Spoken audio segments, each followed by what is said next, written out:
अब दिवाली तो गई, फिर भी हैप्पी दिवाली, राम राम दिवाली की। ओके, कैसे हो सब लोग, ठीक हो? अब सुन लो, सेकंड ग्रेड वाले कितने बच्चे हैं, हाथ खड़ा करें। Okay, good good. दो तीन नए हैं। अच्छा, नया कौन कौन है जिनका पहला दिन है, वेरी फर्स्ट डे?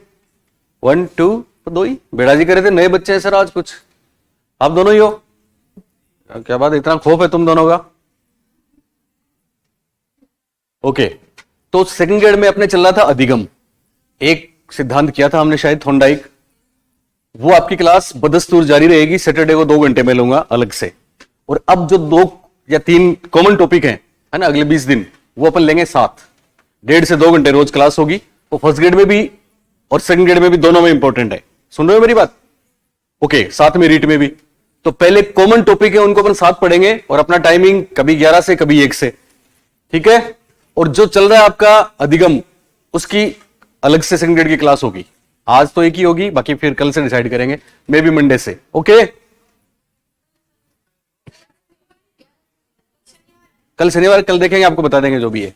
तो कल 11 से होगी तो 11 से हो जाएगी, नहीं होगी तो फिर रोज लेंगे ना। अब रोज लेंगे तो फिर आपको पूरे दिन पढ़ाने की जरूरत नहीं है, तो सारी क्लासेस हो जाएंगे रोज। साइकोलॉजी की आपकी रोज क्लास होगी, वो भी और ये भी। ये ठीक रहेगा मेरे ख्याल से, है ना? 2 घंटे ये और फिर 1 घंटे वो, या फिर एक शनिवार को वो करें। चलो आप डेली वाली ठीक रहती है, ये तो डेली होगी होगी, फिर देखते हैं उसको। ओके, इस पे आ जाओ। ओके, नया टॉपिक है, हेडिंग डाल लो, पर्सनैलिटी, व्यक्तित्व। उसको 10 पेज छोड़ दो।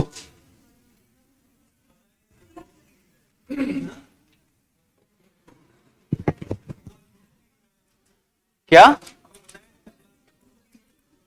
बुक पीछे लिख लो ना, तो वो क्लास बताई नहीं इन्होंने। अब जो भी है इसका तो मैं क्या करूं? नहीं नहीं, ऐसा नहीं, 2 घंटे की क्लास है यार आप। हाँ हाँ,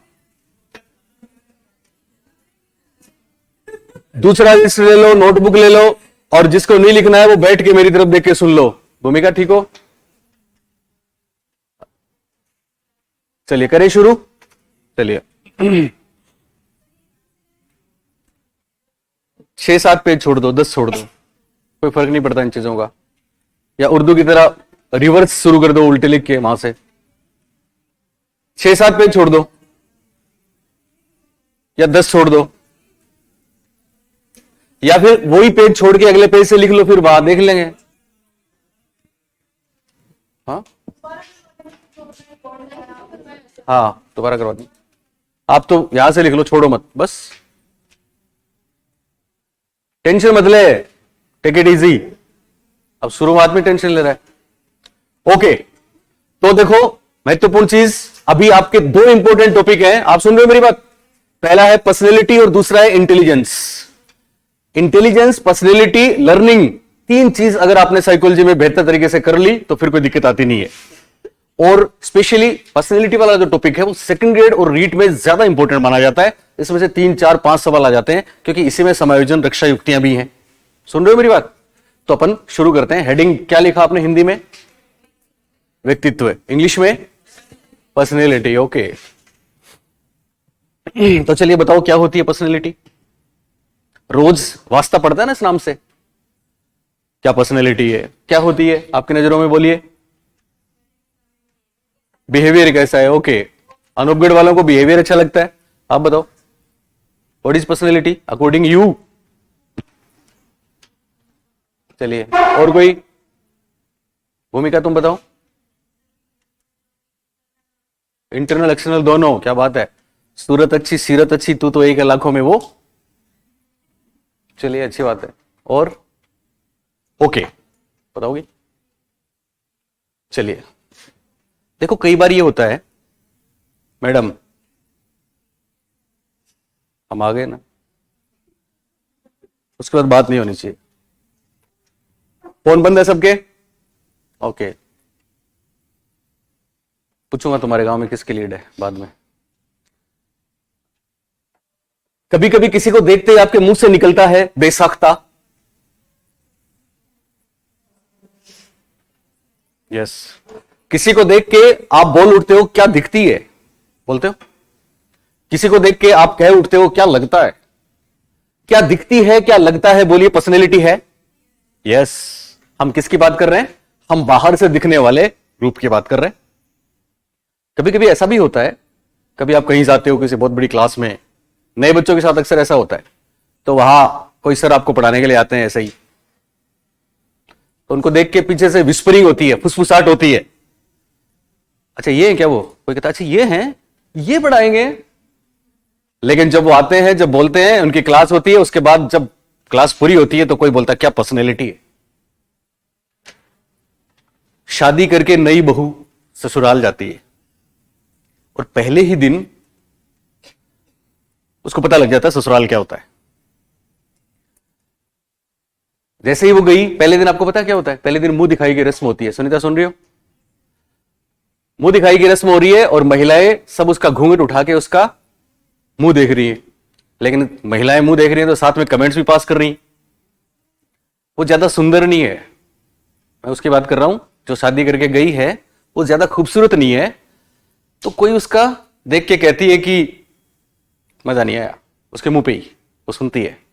कोई कहती है जोड़ी नहीं जमी, कोई कहती है क्या लाए हो। अब औरतें हैं सब, कोई कुछ नहीं बोलती, केवल एक्सप्रेशन देती है। वो सुनती है क्योंकि उसने सुना है ससुराल क्या होता है। वो सबकी सुनती है, मुस्कुरा के रह जाती है, दर्द अपने अंदर समेट लेती है।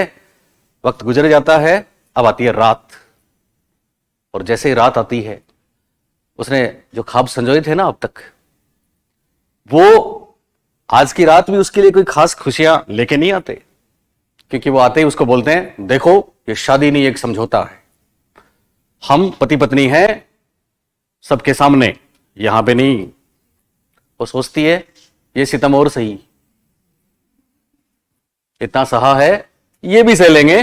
पूरी रात आंखों में कटती है, सोचती है, पर वो लाइव है, वो जिंदा है। अर्ली मॉर्निंग उठ जाती है, एकदम नीट एंड क्लीन पूरे घर की सफाई करती है, सारे काम करती है, सबको बेड टी पहुंचाती है, ब्रेकफास्ट बनाती है, पूरा घर चमक उठता है। खाना ऐसा बनाती है कि उस घर में आज तक बना ही नहीं है। घर का हर मेंबर एक दिन, 2 दिन, 3 दिन के बाद सबको उसकी आदत हो जाती है। हर कोई उसको पुकार उठता है, और जैसे ही कोई पुकारता है वो उसके लिए हाजिर रहती है। एक दिन अचानक वो चली जाती है, वापस नहीं आएगी। वो कहती है मैं वापस नहीं आऊंगी, वो चली जाती है। अगले दिन सुबह घर का हर इंसान पागलों की तरह उसको पुकार रहा है, उसको ढूंढ रहा है, पर वो नहीं आएगी। कोई कहता है क्या पर्सनैलिटी थी। मेरी बात समझ आ रही है? यानी कहीं किसी का रूप, कहीं किसी का व्यवहार, कहीं किसी का कैरेक्टर, कहीं किसी की बुद्धि, ये सब मिलके बनती है पर्सनैलिटी।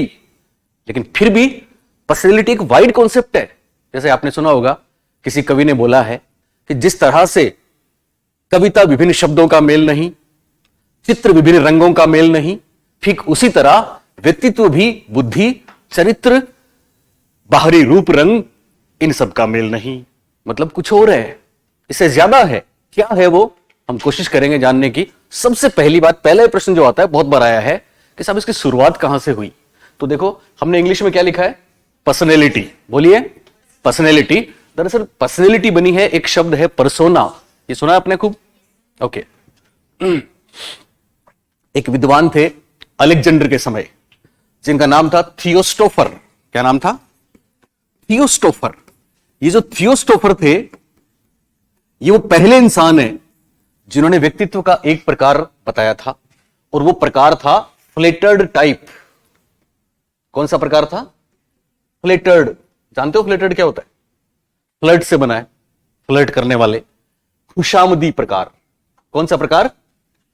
सुन रहे हो क्या? खुशामदी प्रकार।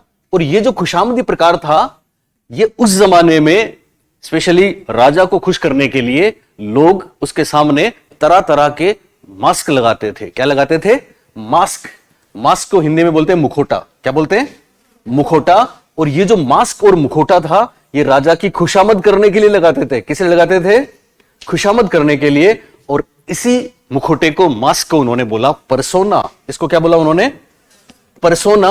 और यही जो परसोना शब्द है उससे बन गई पर्सनैलिटी। क्या बन गई? पर्सनैलिटी। तो पहली कहानी तो यह है जो परीक्षा में आती है। आपको पूछे परसोना किस भाषा का शब्द है तो क्या बोलेंगे? लैटिन भाषा का।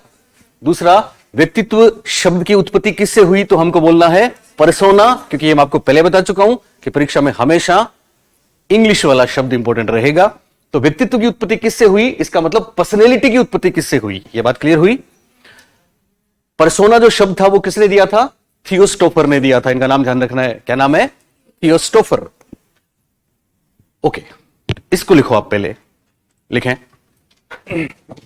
प्राचीन काल में, प्राचीन काल में, प्राचीन काल में, लिख रहे हो ना सब लोग? प्राचीन काल में थियोस्टोफर नामक विद्वान ने, प्राचीन काल में थियोस्टोफर नामक विद्वान ने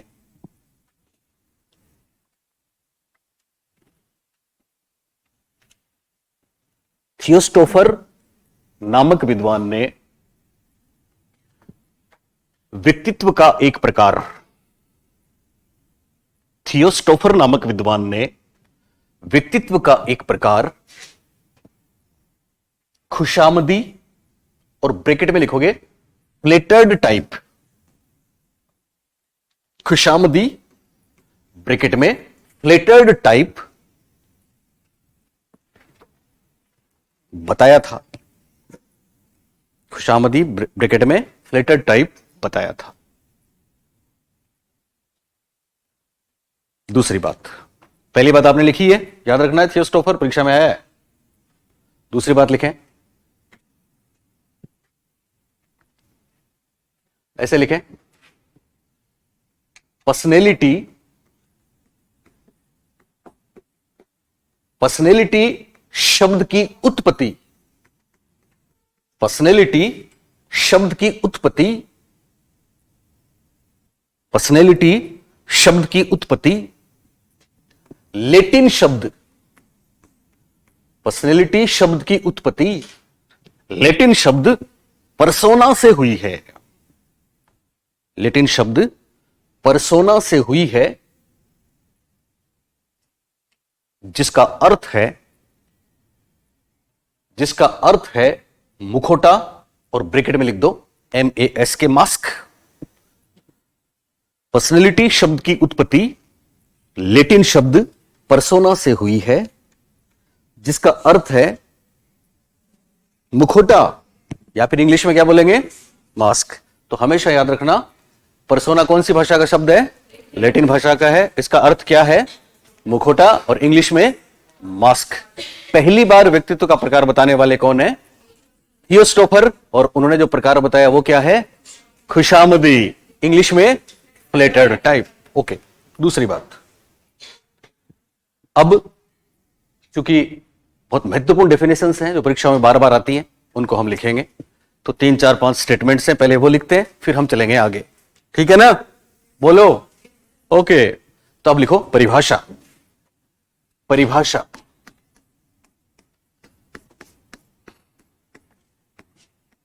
पहली परिभाषा होटसोन, नाम याद रखना, होटसोन। ये नाम सुना है कभी? होटसोन, होटसोन का एक स्टेटमेंट है। होटसोन स्टेटमेंट लिखो, नाम लिखा होटसोन, इन्वर्टेड कॉमास लगाएं और स्टेटमेंट लिखिए। व्यक्तित्व व्यक्ति का वह स्वरूप है, व्यक्तित्व व्यक्ति का वह स्वरूप है, व्यक्तित्व व्यक्ति का वह स्वरूप है जो उसे प्रभावशाली बनाता है। व्यक्तित्व व्यक्ति का कौन सा स्वरूप है? वह स्वरूप है जो उसे क्या बनाता है? प्रभावशाली बनाता है और दूसरों को प्रभावित करता है। व्यक्तित्व व्यक्ति का वह स्वरूप है जो उसे प्रभावशाली बनाता है तथा दूसरों को प्रभावित करता है। ये स्टेटमेंट किसका है? होट्सोन। तो नाम ध्यान रखना है होट्सोन का। और होट्सोन व्यक्तित्व की परिभाषा देते हैं कि साहब व्यक्तित्व व्यक्ति का वह स्वरूप है जो उसे क्या बनाता है? प्रभावशाली। और इससे क्या होता है? दूसरों को प्रभावित करते हैं। आप अगर इस परिभाषा के अंदर जाएं, आप सुन रहे हो मेरी बात, तो आप क्या समझते हैं? क्या कहते हैं होट्सोन? किसकी बात करते हैं? दूसरों को कैसे प्रभावित करेंगे? बाहरी रूप रंग की बात करते हैं या अंदर वाली बात? किसने कहा? कहां बोला? ऐसा तो नहीं बोला। वो तो ये कहते हैं कि आप किसी को इंप्रेस करें, दैट इज पर्सनैलिटी। ये थोड़ी कहा कि अपने रूप से इंप्रेस करो, ये तो नहीं बोला। यस, किसी भी तरह से हम किसी को इंप्रेस करें, दैट इज पर्सनैलिटी। ये किसने बोला? होट्सोन ने बोला। दूसरा नाम लिखें वुडवर्थ। वुडवर्थ व्यवहारवादी हैं, तो वुडवर्थ का स्टेटमेंट भी ऐसा ही है। इन्वर्टेड कॉमास में लिखो, व्यवहार के समस्त गुणों का नाम ही व्यक्तित्व है। वुडवर्थ का नाम लिखिए और स्टेटमेंट लिखिए, व्यवहार के समस्त गुणों का नाम ही व्यक्तित्व है। वुडवर्थ, व्यवहार के समस्त गुणों का नाम ही व्यक्तित्व है। वुडवर्थ।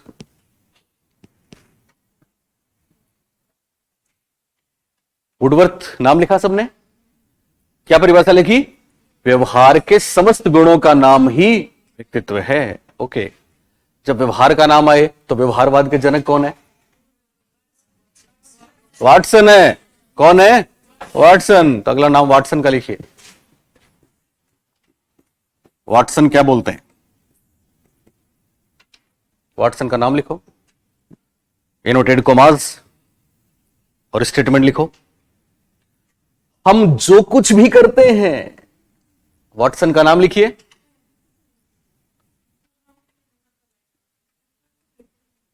थोड़ा और खिसक जाओ ना आप मैडम, थोड़ा सा और खिसक जाओ। तो अठीन आ जा, तू आ जा, छोटी सी आ जाएगी, तू आ जा, नीचे से वहां आ जा। हैं? कोई बात नहीं, आ जा, नीचे से आ जाओ बेटा। तो दुख पाओगे कि खाक पड़ेगी फिर। कोई नहीं, आप बैठ जाओ। हमेशा पढ़ाई कर रहे हो तो एकदम रिलैक्स रह के पढ़ो ना, टेंशन तो आ रहेगी। अड़गा बैठी ना अड़गा के, कोई बात नहीं, टेक इट इजी है ना।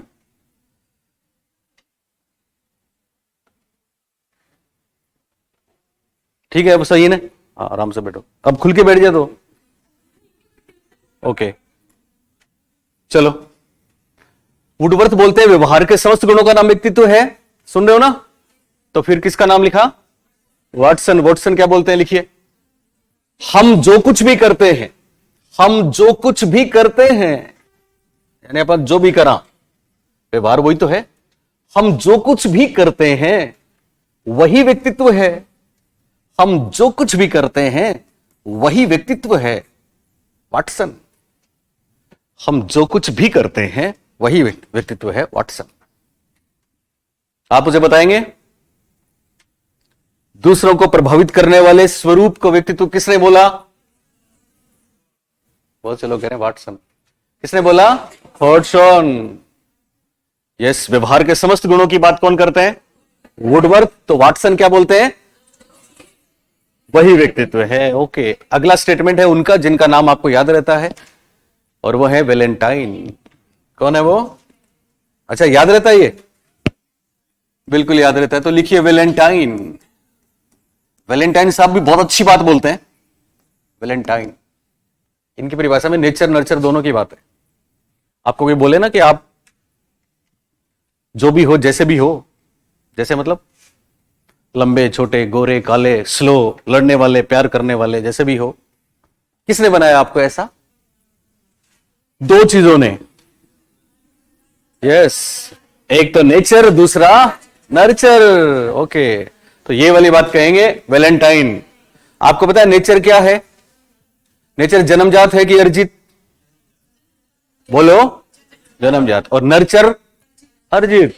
लिखो वैलेंटाइन की परिभाषा, व्यक्तित्व, व्यक्तित्व, व्यक्तित्व, ध्यान दो, व्यक्तित्व समस्त जन्मजात, व्यक्तित्व समस्त जन्मजात तथा अर्जित प्रवृत्तियों का योग है। व्यक्तित्व समस्त जन्मजात तथा अर्जित प्रवृत्तियों का योग है। वैलेंटाइन लिख लिया। व्यक्तित्व समस्त जन्मजात तथा अर्जित प्रवृत्तियों का योग है, प्रवृत्तियों का योग है। वैलेंटाइन क्या था? हाँ, उसमें गुणा था, उसको छोड़ दो। ये अपनी पर्सनालिटी में बता रहे हैं योग है, इनका स्टेटमेंट है ये। गुणा किसने बोला था? वुडवर्थ ने बोला था। पर वुडवर्थ की व्यक्तित्व की परिभाषा नहीं है वो, ये इनकी व्यक्तित्व की परिभाषा है, जिसमें इन्होंने ऐसा बोला है कि व्यक्तित्व जन्मजात और अर्जित प्रवृत्तियों का क्या है? योग है। ओके, अच्छा, तुम उस गुणा वाली बात पे टेंशन में आ गई क्या? वो भी सही है और ये भी सही है। बात समझ में आ रही है ना? ओके। एक और परिभाषा है जो परीक्षा में आई है, बहुत महत्वपूर्ण है। उनका नाम है H.C. वारेन। क्या नाम है? तो नाम लिखिए, H.C. Warren. H.C. Warren, H.C. Warren क्या बोलते हैं ये? इन्वर्टेड कॉमास में लिखिए। व्यक्तित्व, बेटा लिखो आप, है ना, कोई भी एडजस्ट करके, फिर बाद में घर जाके फेर कर लेना उसको। नाम लिखा H.C. वारेन, लिखा? क्या लिखा? H.C. वारेन। ओके, स्टेटमेंट लिखो। व्यक्तित्व, कॉमा, व्यक्तित्व व्यक्ति के विकास की, व्यक्तित्व व्यक्ति के विकास की किसी भी अवस्था में, व्यक्तित्व व्यक्ति के विकास की किसी भी अवस्था में होने वाला, होने वाला का मतलब है बनने वाला, व्यक्तित्व व्यक्ति के विकास की किसी भी अवस्था में होने वाला समग्र मानसिक संगठन है। यह शब्द इंपॉर्टेंट है, समग्र मानसिक संगठन, जिसको इंग्लिश में भी लिखना है। व्यक्तित्व व्यक्ति के विकास की किसी भी अवस्था में होने वाला समग्र मानसिक संगठन, ब्रैकेट में लिखना है एंटायर मेंटल ऑर्गेनाइजेशन है। एंटायर मेंटल ऑर्गेनाइजेशन है। H.C. वारेन, बहुत ही अच्छी परिभाषा है। व्यक्तित्व व्यक्ति के विकास की कौन सी अवस्था में? किसी भी अवस्था में होने वाला कैसा संगठन है? समग्र मानसिक संगठन है। कैसा ऑर्गेनाइजेशन है? एंटायर मेंटल ऑर्गेनाइजेशन है। ये महत्वपूर्ण बात कहने वाले हैं H.C. वारेन। क्या नाम है इनका? H.C. वारेन। H.C. वारेन किसको महत्वपूर्ण मानते हैं? आप कैसा दिखते हो इसको? नो, तो किसको? क्या होता है मानसिक संगठन? यस, आप कैसा दिखते हो इट डजंट मैटर, लेकिन आप कैसा सोचते हो, आप कैसा परसेप्शन करते हो, आप किस तरह से प्रॉब्लम सॉल्यूशन करते हो, आप कैसे तर्क करते हैं, आपको कितना याद रहता है कि कल हमने आपके लिए तो कुछ अच्छा किया था, आपको याद ही नहीं रहा। इसका मतलब वारेन साहब मेंटल ऑर्गेनाइजेशन या मानसिक संगठन को व्यक्तित्व से जोड़ते हैं। बात समझ में आई? दूसरों को प्रभावित करने वाला स्वरूप व्यक्तित्व है, किसने बोला? बोलो। हॉटसॉन ने बोला। व्यवहार वाली बात करने वाले कौन? वुडवर्थ। तो जो भी करते हैं वो वाटसन, और जन्मजात और अर्जित प्रवृत्तियां वैलेंटाइन ने बताई। तो वारेन किसको महत्वपूर्ण मानते हैं? ओके, समग्र मानसिक संगठन को इंग्लिश में क्या कहते हैं? Entire mental organisation. ओके,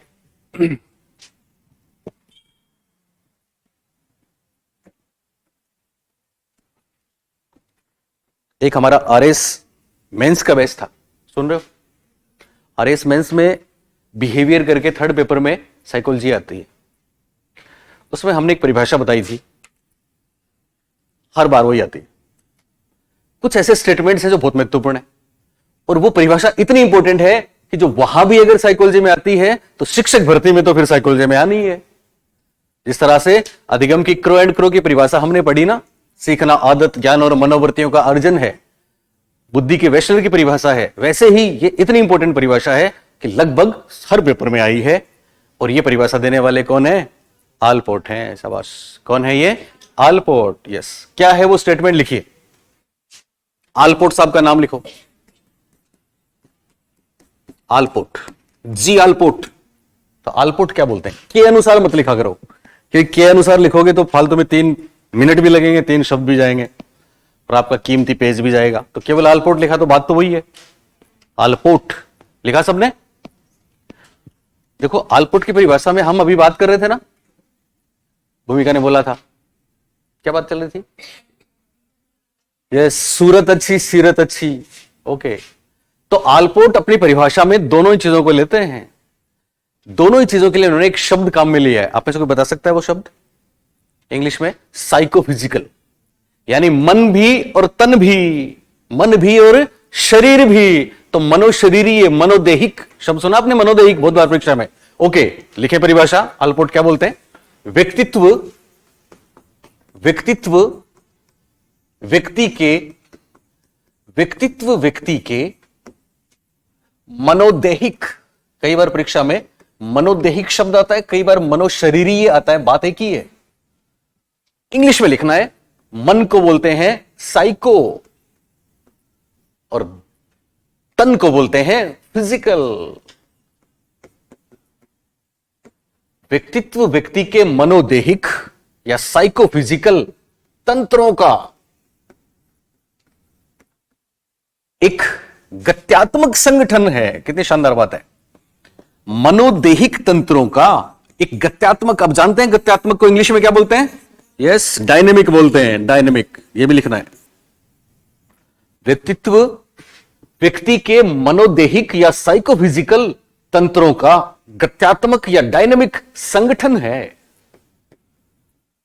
संगठन है जो, यस, यानी व्यक्तित्व में दोनों चीजें तो शामिल हैं, पर ये काम क्या करता है, इसलिए परिभाषा महत्वपूर्ण है ये। क्योंकि वहां पे जैसे मैंने बोला आपको आरएस मेंस में एक्सप्लेन करना होता है, तो इसलिए बहुत ही बढ़िया परिभाषा मानी जाती है। और अपने यहां भी तो व्यक्तित्व की परिभाषा में आलपोर्ट कहते हैं कि व्यक्तित्व व्यक्ति के कौन से तंत्रों का संगठन है, तो आप बोलेंगे मनोदेहिक, इंग्लिश में साइकोफिजिकल। संगठन कैसा है? रिजिड या फिर डायनेमिक? डायनेमिक है, गत्यात्मक संगठन है, बदलता रहता है। गत्यात्मक का मतलब बदलता रहता है, और जो बदलता रहता है वो समायोजन करता है। वो क्या करता है?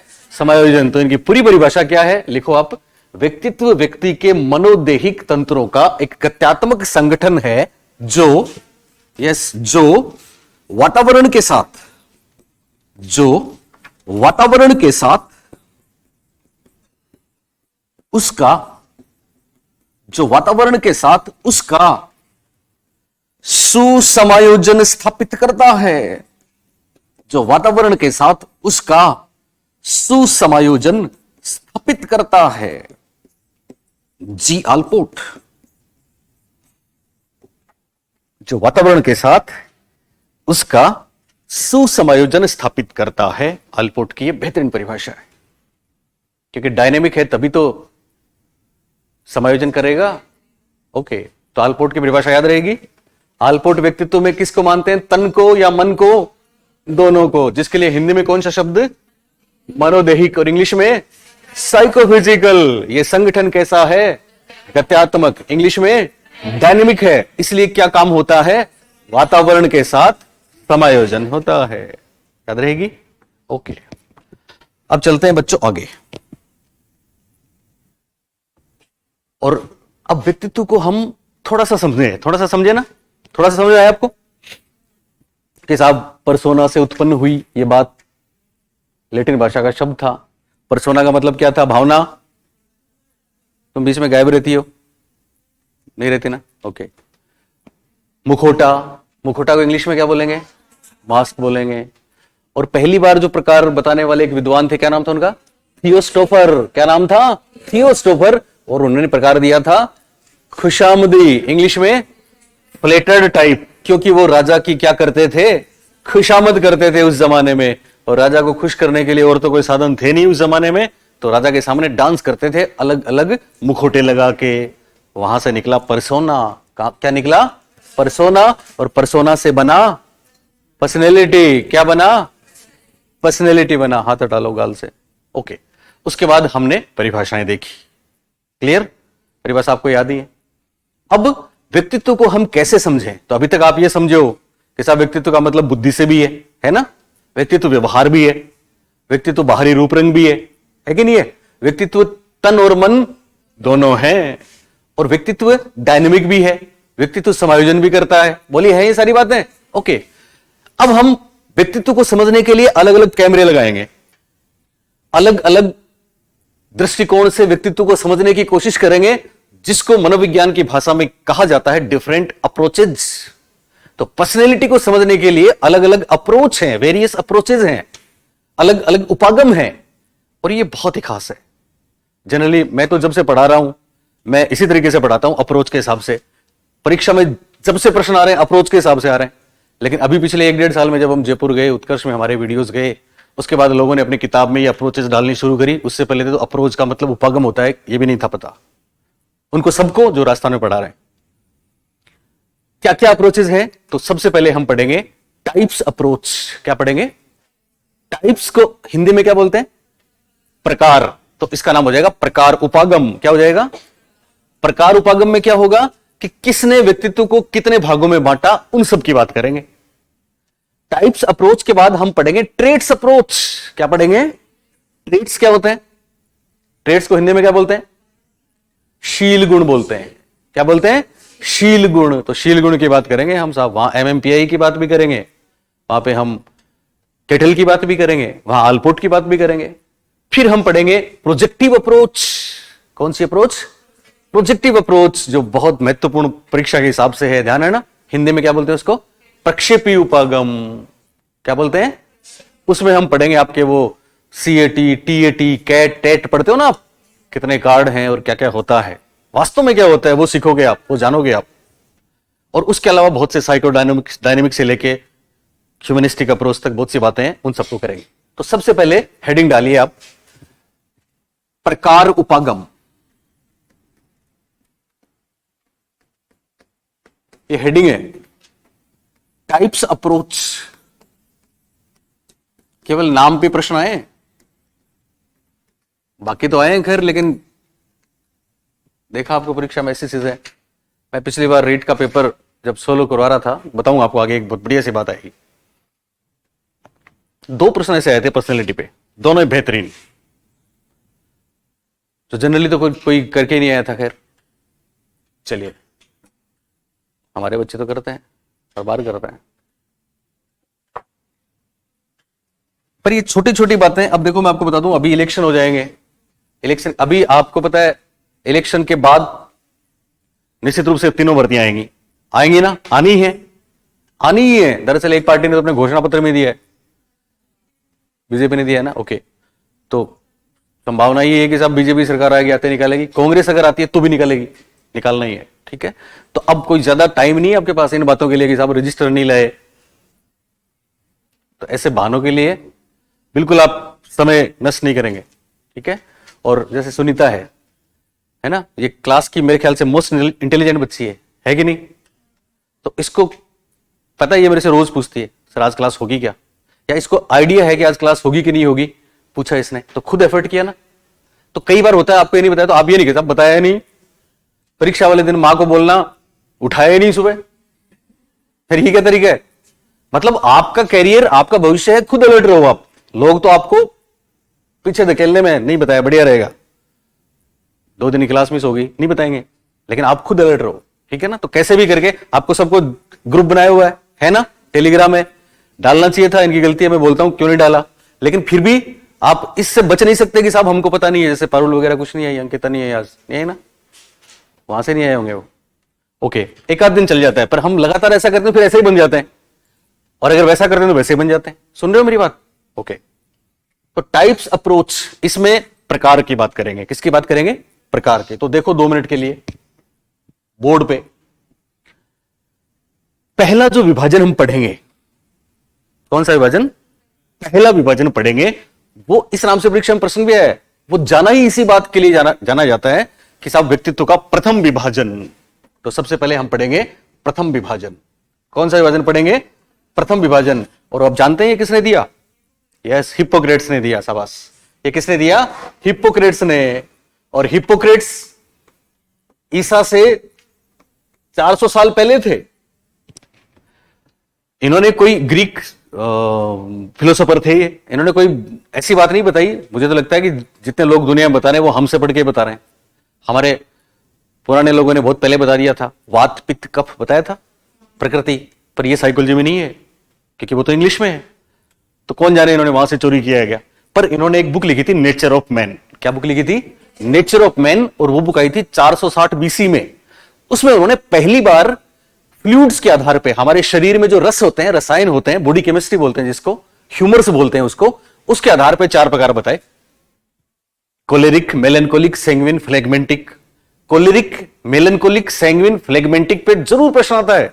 और ये ग्रीक वर्ड्स हैं, लैटिन वर्ड्स हैं, तो जनरली हिंदी में बताएंगे लोग तो आपको, पर परीक्षा में तो ये वाले शब्द आएंगे। 4 प्रकार बताए थे। कितने बताए थे इन्होंने? 4 प्रकार बताए थे। और इनके जो 4 प्रकार हैं वो इनकी एक प्रसिद्ध बुक है उसमें है। और उस बुक का नाम क्या है? Nature of man. मैं सारी चीज आपको लिखाऊंगा, नेचर ऑफ मैन। देखो याद करो, कभी हमने आपको डेवलपमेंट में एक बात बताई थी कि नेचर और नर्चर, याद है ना? तो नेचर का मतलब अनुवांशिकता से कि वातावरण से कि दोनों से? अनुवांशिकता से। जब पिछली बार सेकंड ग्रेड में प्रश्न आया था ना, प्रकृति, तो लोगों ने प्रकृति को पेड़ पौधे समझ लिया था और उनका गलत हो गया था। वास्तव में प्रकृति तो इंसान की फितरत है। ये महत्वपूर्ण बुक है हिपोक्रेट्स की। हिपोक्रेट्स फादर ऑफ मेडिसिन भी कहलाते हैं, है ना? उसमें भी काफी रोल है। इसके बाद फिर एक उपागम आता है जिसमें हमारी बॉडी बाहर से दिखती कैसी है, हमारी बॉडी का स्ट्रक्चर कैसा है, हमारे शरीर का गठन कैसा है। इसको बोलते हैं शारीरिक संरचना। क्या बोलते हैं? शारीरिक संरचना या बॉडी के स्ट्रक्चर के आधार पे व्यक्तित्व को 2 लोगों ने परिभाषित किया। एक का नाम था अर्नेस्ट क्रेशमर। क्या नाम था? क्रेशमर के नाम से हम पढ़ते हैं उनको, जर्मनी के थे। और दूसरा शेल्डन। दूसरा क्या था? शेल्डन। शाबाश। हम जानते हैं क्रेशमर ने बुक लिखी थी फिजिक एंड कैरेक्टर, मैं लिखाऊंगा अभी 1921 में। उसमें उन्होंने व्यक्तित्व के 4 प्रकार बताए थे। कितने बताए थे? 4 पढ़े होंगे आपने, एस्थेनिक, एथलेटिक, पिकनिक, डिस्प्लास्टिक। और फिर शेल्डन ने तो और भी कमाल का काम किया था कि साहब बॉडी के आधार पे हम बता देंगे कौन अपराधी है कौन नहीं है। एटलस ऑफ मैन बुक लिखी थी और उसमें उन्होंने 3 प्रकार बताए थे जो आपने खूब पढ़े होंगे, एंडोमार्फिक, मिसोमार्फिक, एक्टोमार्फिक। ध्यान दो तुम, हां सोनाली के पास बैठी हो, वो 3 बताए थे। और ये जो 3 प्रकार है ये आप खूब पढ़ते हो, आयताकार, वृत्ताकार, लंबाकार, पढ़ते हो ना? ओके, ये काम करने वाले कौन थे? शेल्डन। इन्होंने दरअसल क्रिमिनोलॉजी की बात करी डिलिंक्वेंसी में। डिलिंक्वेंसी जानते हो?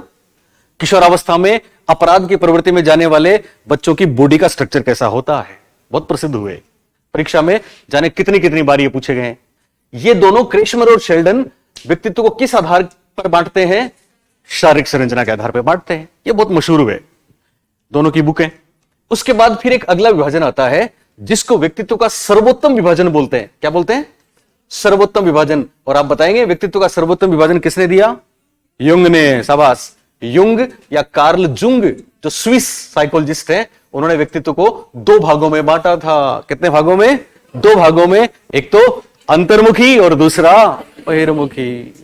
इस पे तो जाने कितनी कथाएं, कितने सिलेक्शन रुके और कितने हो गए, क्योंकि मासूम बच्चों ने उन किताबों को पढ़ा जिसमें युंग के 3 प्रकार बता दिए थे।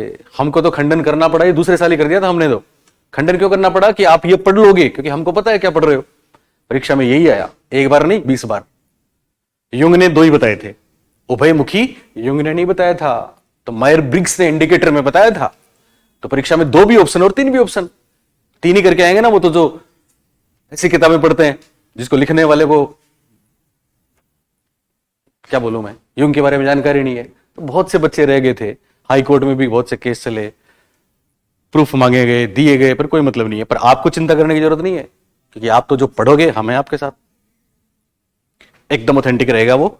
तो युंग का विभाजन सर्वोत्तम माना जाता है। क्या माना जाता है? सर्वोत्तम। और आपको पता है युंग का विभाजन सर्वोत्तम क्यों माना जाता है? क्योंकि युंग के विभाजन का आधार है, जैसे पहला विभाजन नेचर ऑफ मैन में हम पढ़ेंगे, उसका आधार है शरीर के द्रव्य। क्या आधार है? दूसरे जो 2 शेल्डन और क्रेशमर हैं, उनके विभाजन का आधार है शरीर की रचना, शारीरिक संरचना। क्या है वो आधार? और तीसरा जो युंग का विभाजन है सर्वोत्तम, उसका आधार क्या है, कोई बताएगा? युंग ने अंतर्मुखी और बहिर्मुखी 2 प्रकार बताए, इंट्रोवर्ट, एक्सट्रोवर्ट। आधार क्या है? मनोवैज्ञानिक आधार है ये क्या है? मनोवैज्ञानिक आधार है, इसलिए सर्वोत्तम है। फिर युंग के बाद एक और नाम आएगा, स्प्रेंजर। क्या नाम आएगा? स्प्रेंजर। और स्प्रेंजर ने भी बुक लिखी है, युंग ने भी लिखी है। इनकी दोनों की बुक में बड़ा कंफ्यूजन है। युंग की बुक का तो नाम है साइकोलॉजिकल टाइप्स, और स्प्रेंजर की बुक का नाम है यस टाइप्स ऑफ मैन। क्या बात है। स्प्रेंजर की बुक का नाम क्या है? Types of man. और इसमें इन्होंने 6 प्रकार बताए। कितने? मेरे ख्याल से सबसे आसान ये 6 प्रकार ही हैं। आपने पढ़े ना, सैद्धांतिक, सामाजिक, धार्मिक, आर्थिक, कलात्मक, सौंदर्य प्रेमी आदि आदि। स्प्रेंजर का काम है 1928 में। युंग ने 1923 में बुक निकाली थी, इन्होंने 1921 में बुक निकाली थी। और फिर एक और महत्वपूर्ण काम हुआ जो व्यक्तित्व का अंतिम विभाजन माना जाता है। क्या माना जाता है? अंतिम विभाजन। और वो देने वाले हैं जॉन हॉलैंड या जी हॉलैंड के नाम से मशहूर हैं, जिन्होंने एक मॉडल दिया है जिसमें जो 6 प्रकार इन्होंने बताए हैं लगभग वैसे ही 6 प्रकार बताए हैं, और वो षटकोणीय विभाजन कहलाता है। वो देने वाले हैं हॉलैंड, और हॉलैंड का विभाजन है अंतिम। हॉलैंड का विभाजन क्या है? अंतिम। और हिप्पोक्रेट्स का विभाजन क्या है? प्रथम। तो यात्रा हम शुरू करेंगे हिप्पोक्रेट्स से, और कहां पे जाके एंड करेंगे? हॉलैंड पे करेंगे, जिसमें आपको जरूर परीक्षा में प्रश्न मिलेंगे। बात समझ आ रही है? बताएं, व्यक्तित्व का प्रथम विभाजन किसने किया? हिप्पोक्रेट्स ने। हिप्पोक्रेट्स ने कौन सी बुक लिखी? Nature of man. कितने प्रकार बताए? 4। कितने बताए? 4। बाकी डिटेल करेंगे अपन। उसके बाद अगला, शारीरिक संरचना के आधार पर कितने लोगों के नाम याद रखोगे? तो पहला नाम क्रेशमर, दूसरा शेल्डन। क्रेशमर ने कितने? 4, और शेल्डन ने? फिर सर्वोत्तम विभाजन किसका? जुंग का। और जुंग ने कितने बताए? 2। जुंग के बाद फिर किसका नाम? स्प्रेंजर। स्प्रेंजर ने कितने बताए? 6। और फिर अंतिम विभाजन किसका? हॉलैंड का, जिन्होंने भी कितने बताए? क्लियर है भी? चलिए लिखेंगे, समझेंगे एक एक बात। टाइप्स अप्रोच आपने ऊपर लिखा है ना? ओके। उसके बाद नीचे लिखें। कैसे लिखना है? शॉर्ट नोट्स को प्रेफरेंस देंगे हम, ठीक है? तो नाम लिख लो, हिप्पोक्रेट्स। हेडिंग डाल लें इसके नीचे, हिप्पोक्रेट्स के अनुसार लिखने की जरूरत नहीं है। हिप्पोक्रेट्स। हम देख रहे हैं व्यक्तित्व के प्रकार किस किस ने बताए। तो पहला नाम आएगा हिप्पोक्रेट्स। क्या नाम आएगा? हिप्पोक्रेट्स। प्रियंका ध्यान दो। अब हिप्पोक्रेट्स का जो विभाजन है ऐसे साइड में लिख लो, वो है प्रथम विभाजन। तो हिप्पोक्रेट्स का विभाजन किस नाम से मशहूर है? प्रथम विभाजन के नाम से मशहूर है। आ चुके परीक्षा में। व्यक्तित्व का प्रथम विभाजन किसने दिया? तो क्या बोलेंगे? हिप्पोक्रेट्स बोलेंगे, थियोस्टोफर नहीं बोलेंगे। हालांकि थियोस्टोफर वाली बात भी ध्यान रखनी है। और ये जो विभाजन है इसका आधार क्या है? तो हमको लिखना है शरीर द्रव्य के आधार पर। शरीर द्रव्य ओब्लिक बॉडी फ्लूइड्स। एक शब्द आता है फ्लूइड्स, ये तो आपको पता ही होगा, जानते हो ना? बॉडी फ्लूइड्स, या फिर इसको बॉडी ह्यूमर भी कहते हैं। Body humour. बॉडी फ्लूइड्स और बॉडी ह्यूमर और कुछ नहीं है बल्कि हमारे शरीर में वात पित्त कफ, जो हमारे पूर्वजों ने बहुत बार बताया था, वही है। ये उसको अलग तरह से डिफाइन करते हैं, गर्म ठंडे की बात भी करते हैं। और जब अपन पढ़ते हैं ना, 5 तत्वों से मिलके बना है शरीर। बोलिए कौन से? अग्नि, जल, वायु, पृथ्वी, आकाश। और ये बताते हैं 4। ये कितने बताएंगे? 3 की 4? 4 बताएंगे। इन्होंने 4 बताए, ठीक है? 4 जो इन्होंने तत्व बताए हैं वो 4 सुन लो आप। इन्होंने 4 में एक तो अर्थ बताया है, अर्थ अपने भी है। एक इन्होंने फायर बताया है, फायर अपने भी है। फायर भी बताया, अर्थ भी बताया। एक वाटर बताया, वाटर अपने भी है, पानी। और चौथा इन्होंने बताया एयर। एयर क्या बताया? एयर अपने भी है।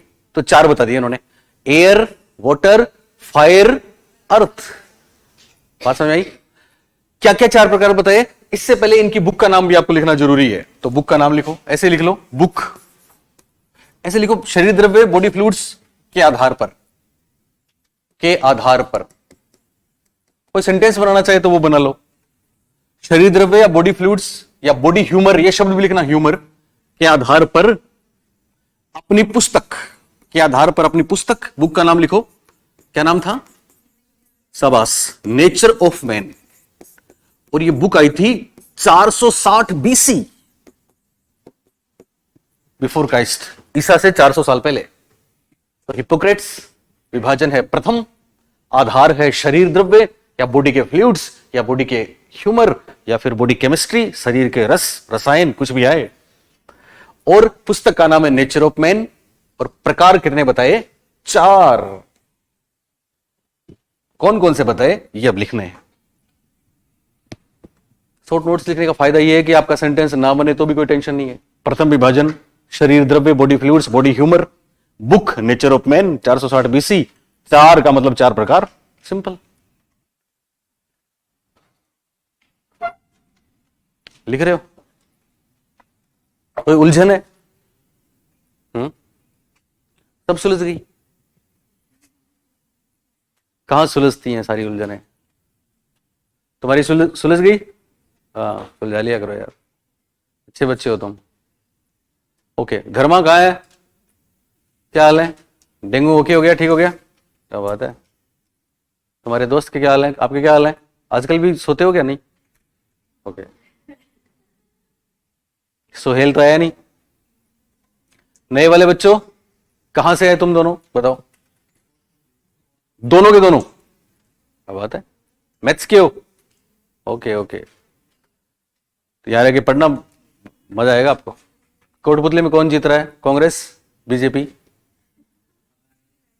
ओके, चलिए, तो लिखा सबने? लिख लिया ना सबने? ओके, बुक का नाम क्या है? Nature of man. लेखक कौन है? हिपोक्रेट्स। हिपोक्रेट्स का विभाजन क्यों मशहूर है? क्योंकि ये प्रथम विभाजन कहलाता है, और इनके विभाजन का आधार क्या है? शरीर द्रव्य। इंग्लिश में क्या बोलेंगे? बॉडी फ्लूइड्स, या क्या बोलेंगे? Body humour. ओके, अब 4 प्रकार कौन से हैं वो लिखिए, 1 नंबर डाल के। कोलेरिक,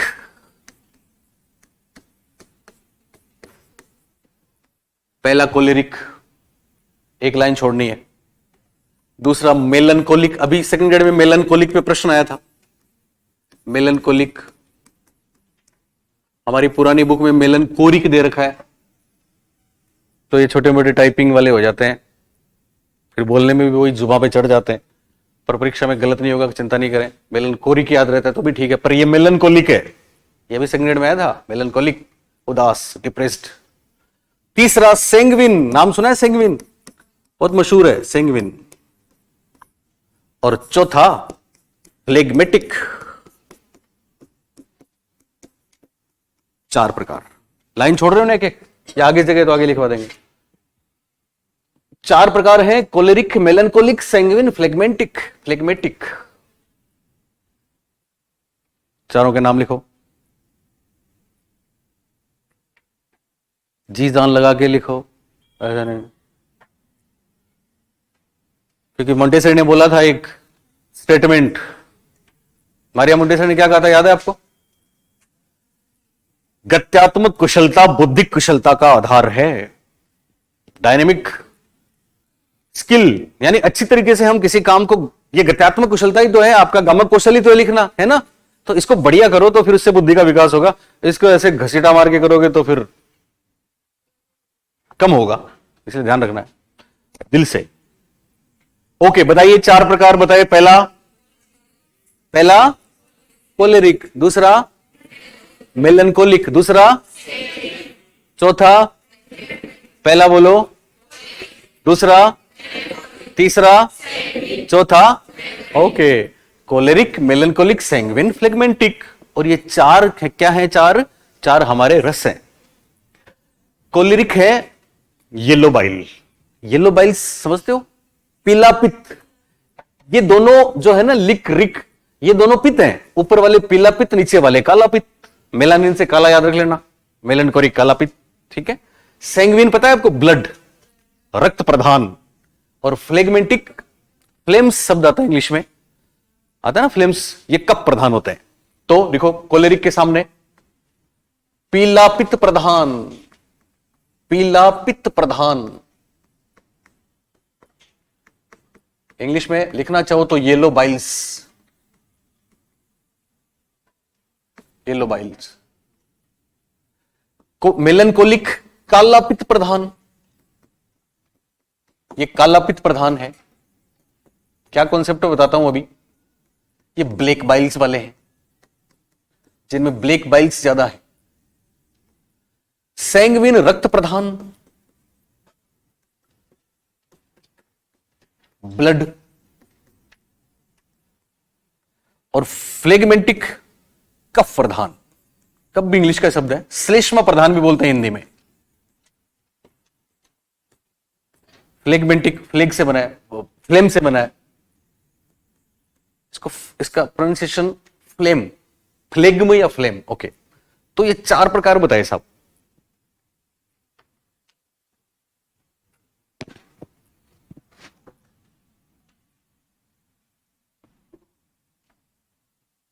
हिप्पोक्रेट्स ने।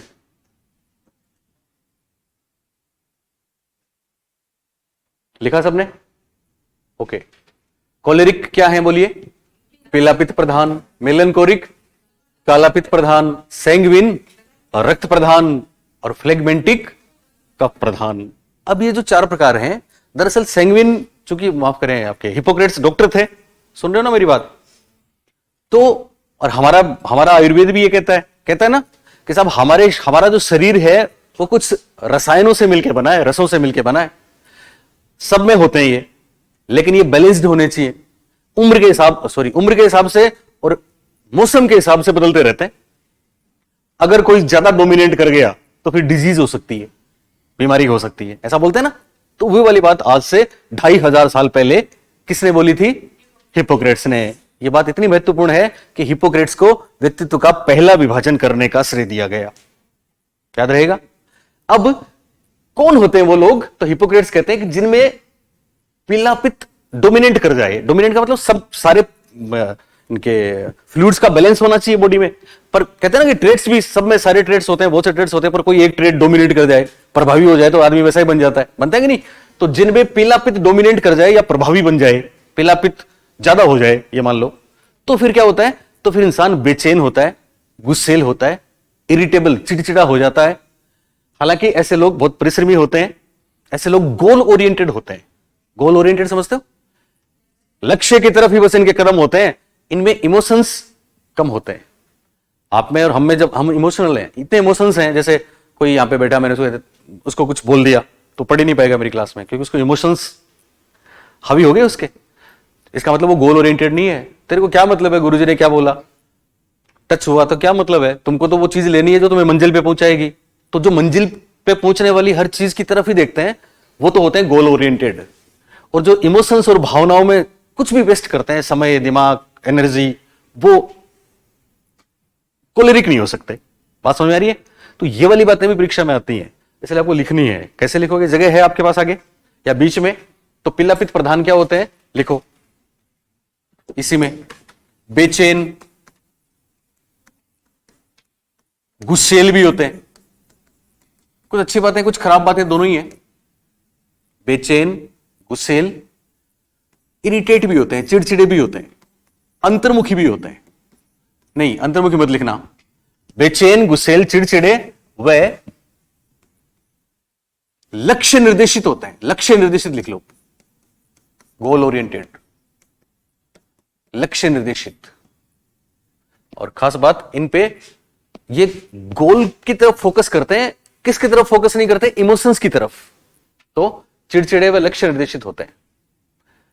मेलनकोलिक पे प्रश्न आया था। मेलनकोलिक इमोशंस पे ज्यादा फोकस करते हैं, भावनाओं के शिकार हो जाते हैं, और अक्सर ऐसे लोग डिप्रेशन में चले जाते हैं। परीक्षा में आया था डिप्रेशन वाला। ऐसे लोग एंजाइटी फील करते हैं, चिंतित होते हैं।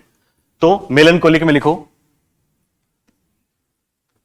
एंग्सियस, चिंतित, भावुक। भावुक समझ गए आप? इमोशनल। ऊपर वाले इमोशनल कम है, लक्ष्य निर्देशित है, और ये भावुक है। चिंतित, भावुक और अवसादी। पर परीक्षा में वही शब्द आता है, आपको वही लिखना है, डिप्रेशन, डिप्रेस्ड। चिंतित, भावुक, अवसादी, डिप्रेस्ड।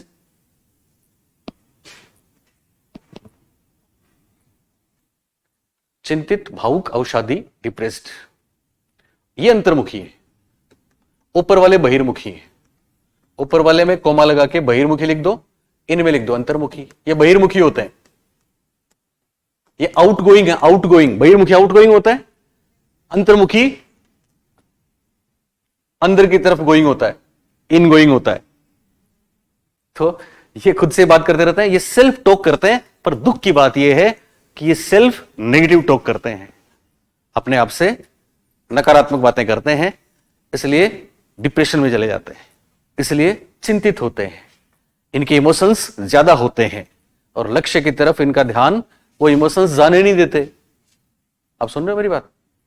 अभी मैं एक रील देख रहा था, पता नहीं आपने वो देखा कि नहीं इंस्टा पे, कि हमारा जो ब्रेन है ना, ब्रेन क्या है वो तो हकीकत और कल्पना में भी कोई अंतर नहीं कर सकता, जानते हो ना आप।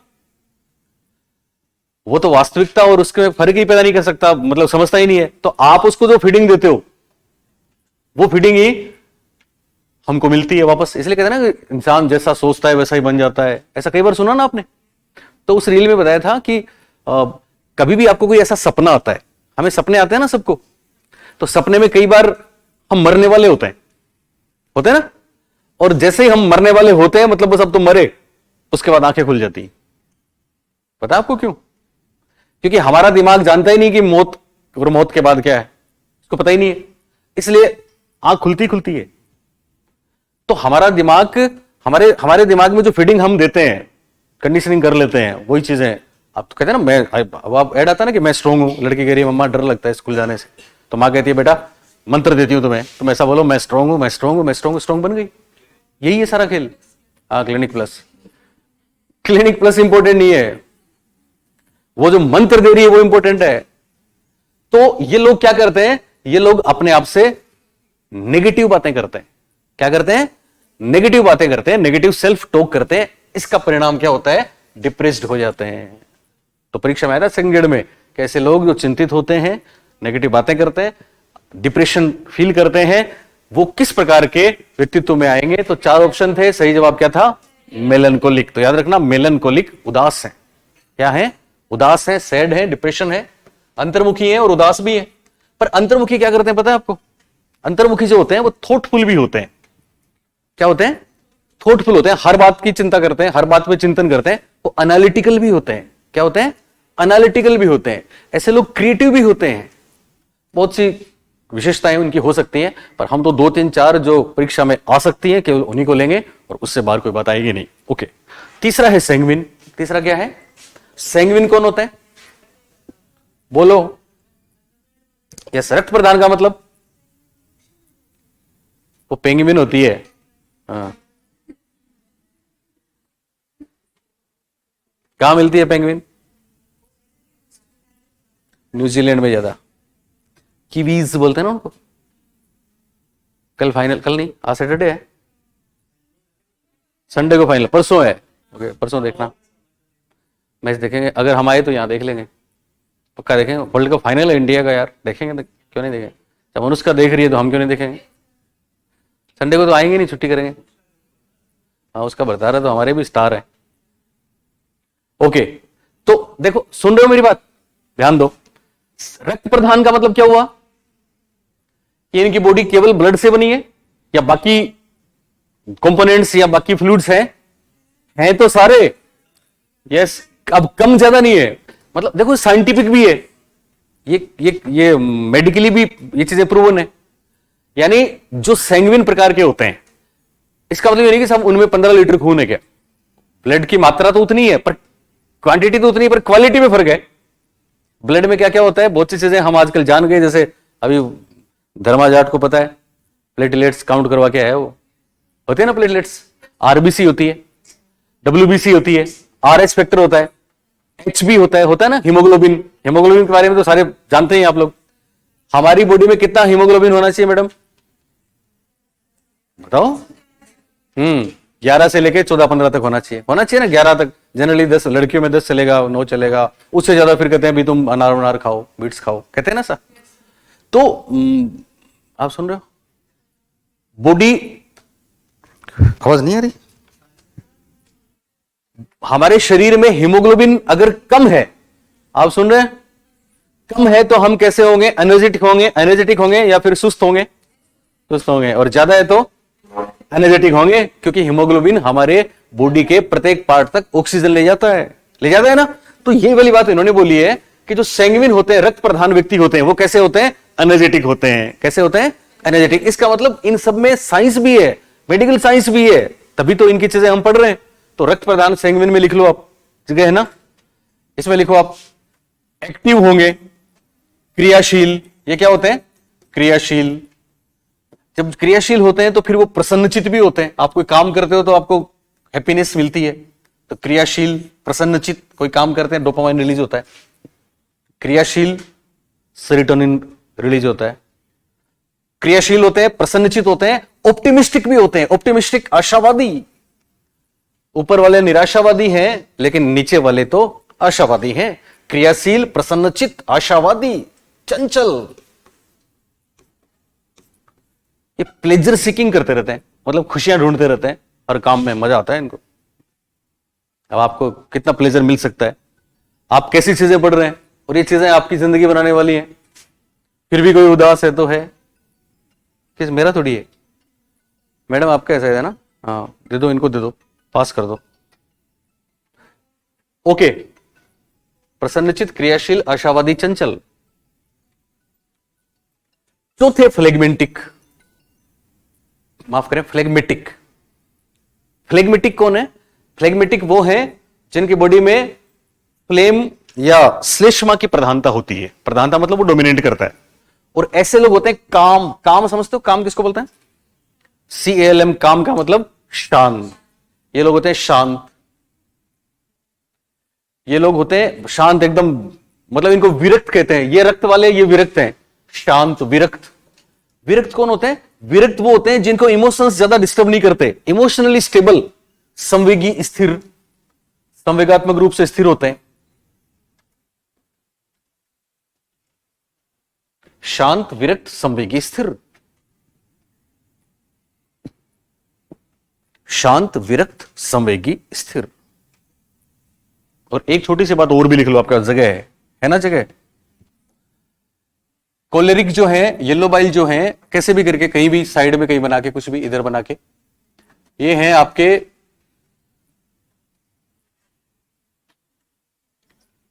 फायर।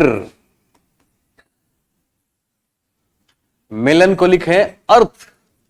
अर्थ का मतलब पृथ्वी, अग्नि, पृथ्वी। ये है एयर, हवा में उड़ते हैं। और ये है वाटर। क्या बात है लड़की,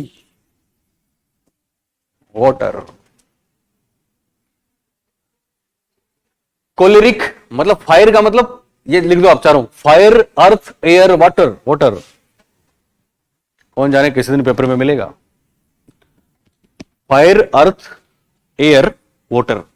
अग्नि, पृथ्वी, आकाश, पानी। अपने पास से क्या छूटा उसमें? आकाश। फिर एयर को ले सकते हैं, आकाश तो, अच्छा वायु आकाश दो है अपने, तो फिर आकाश छूट गया। ओके, आकाश छूट गया, शाबाश। तो अपने आकाश इन्होंने एक ही मान लिया। तो देखो फायर का मतलब, सुन रहे हो मेरी बात? फायर मतलब इनके आग लगी रहती है तन बदन में, कुछ करें कुछ करें। ये लीडर्स भी होते हैं, लीडर्स होते हैं, एक्सट्रोवर्ट होते हैं, आउटगोइंग होते हैं, लक्ष्य की तरफ ही भागते रहते हैं। बस शांति नहीं है जब तक मंजिल ना मिले। इनमें इमोशंस ज्यादा डिस्टर्ब करते नहीं है इनको, ठीक है। ये अर्थ मतलब धरती पकड़, अब कहते हैं कि यार ऐसे धरती पकड़ के बैठ गया, नहीं कहते ऐसा? कहते हैं कि नहीं? तो धरती पकड़ के कौन बैठ गया? चिंता होगी, पकड़ लिया, ठीक है। और ये एयर, हवा में उड़ते हैं, क्रियाशील, प्रसन्नचित, आशावादी, चंचल, खुशियां ढूंढते रहते हैं। हवा में उड़ते हैं वो, खुशियां ढूंढते हैं कि नहीं? पंख, पंख लग गए साहब, पंख, उड़ती फिरूं मस्त गगन में, ये वही है। और फ्लेगमेंटिक, वाटर, वाटर एकदम शांत, शांत, विरक्त। इनको, इनकी भावनाएं, इनमें भी भावनाएं डिस्टर्ब नहीं करती इनको, ये स्थिर है, स्टेबली है इमोशनली, तो ये 4 बातें आपको याद रखनी है, याद रहेगा, रहेगा ना? ओके। हिपोक्रेट्स का काम है ये, किसका काम है? हिपोक्रेट्स का। और ये काम कहलाता है व्यक्तित्व का कौन सा विभाजन? प्रथम विभाजन। इनकी बुक का नाम याद रखना, नेचर ऑफ मैन। और इन्होंने जो विभाजन दिया उसका आधार क्या है? शरीर के द्रव्य या फिर बॉडी फ्लूइड्स, फ्लूइड्स बोलिए, फ्लूइड्स, या फिर एक शब्द और बोलिए, ह्यूमर। फ्लूइड्स या ह्यूमर के आधार पे कितने प्रकार बताए? 4। पहला कोलेरिक, दूसरा मेलनकोलिक, तीसरा सैंग्विन, चौथा फ्लेगमेंटिक। इनमें क्रियाशील चंचल कौन से होते हैं? सैंग्विन। सैंग्विन करके याद रखना, परीक्षा में रक्त प्रदान नहीं आएगा, मैं आपको फिर बता दूं, सैंग्विन आएगा। तो ये चारों शब्द हमको ध्यान रखने हैं। कौन से डिप्रेशन वाले कौन से आते हैं? मेलनकोलिक। इतने में काम चल जाएगा, बहुत बढ़िया पेपर होगा आपका। जब आप पेपर देने जाओगे ना, 1-2 बार ये चीजें पढ़ के जाओगे तो आपको सब कुछ आएगा, कमाल होगा। वो जो लिखना चाह रहा है ना एग्जामिनर, उसको भी आप बता दोगे, पकड़ लोगे कि ये लिखना चाह रहा है ये। साइकोलॉजी में तो इतनी पकड़ करा देंगे आपकी हम, लेकिन शर्त हमारी वही है, क्लास मिस नहीं करनी है। और क्लास में बैठो तो फिर सिर्फ हमारे होके रहो, नीचे नहीं देखना। हमारे होके रहोगा मतलब सब मोबाइल वोबाइल सब बंद मैडम। हाँ, केवल पूरा फोकस, पूरा ध्यान। और वो मेरी क्या, जब भी आप पढ़ते हैं कोई भी काम करो तो उसमें डूब के करो, ताकि दूसरी चीज पे ध्यान ही नहीं जाए। वो गोल ओरिएंटेड बिहेवियर होता है ना सुनीता? ओके, चलिए दूसरा एक और करते हैं, चले आगे। अब लिखिए शारीरिक संरचना के आधार पर।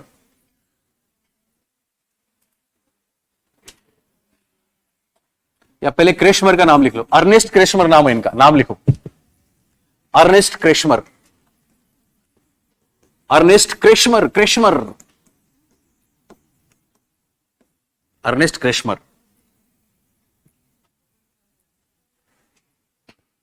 इन्होंने जो विभाजन दिया उसका आधार क्या था?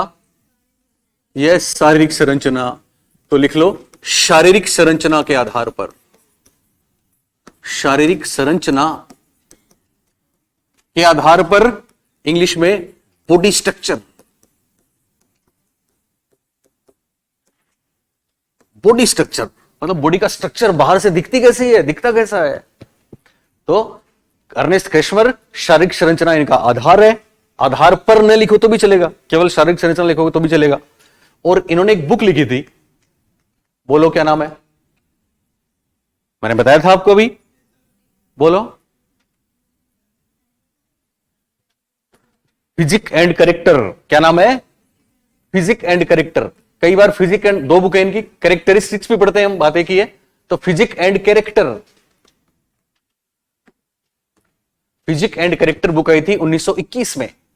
अच्छा, कई बार ये डेट्स ध्यान रखना आप, डेट्स में क्या होता है, वैसे कोई कंफ्यूजन नहीं है, और हमारी बुक में और हमारे नोट्स में तो सारी चीजें ऑथेंटिक है ही। लेकिन कई बार क्या होता है, जैसे ये इन्होंने जर्मनी में लिखी, ठीक है ना, युंग है, उन्होंने वहां भी जर्मन भाषा थी, जर्मन भाषा में लिखी, फिर इंग्लिश में अनुवाद हुआ। तो कई बार आपको 2-3 साल का, 1 साल का, 2 साल का डिफरेंस मिलता है। 23 में अनुवाद हुआ तो 21 भी सही है, 23 भी सही है। तो पर्टिकुलर ऐसे कोई डेट आपको परेशान साइकोलॉजी में करेगी नहीं, हिस्ट्री में कर सकती है या नहीं करेगी। तो बुक का नाम है फिजिक एंड कैरेक्टर। क्या नाम है? Physique and character. नाम लिख लिया सबने?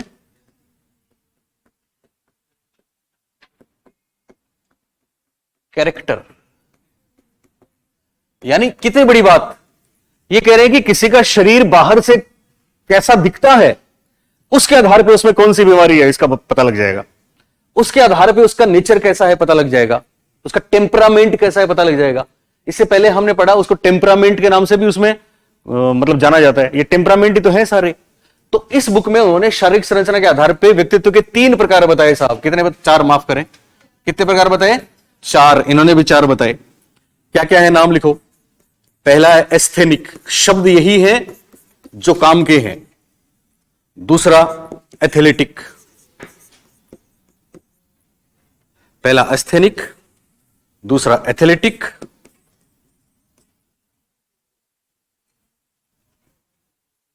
पहला एस्थेनिक, दूसरा एथलेटिक, तीसरा पिकनिक। पिकनिक याद है? कौन सा पिकनिक जो आपने गोवा में मनाया था? वो सॉरी, गुजरात पिकनिक। और चौथा डिस्प्लास्टिक,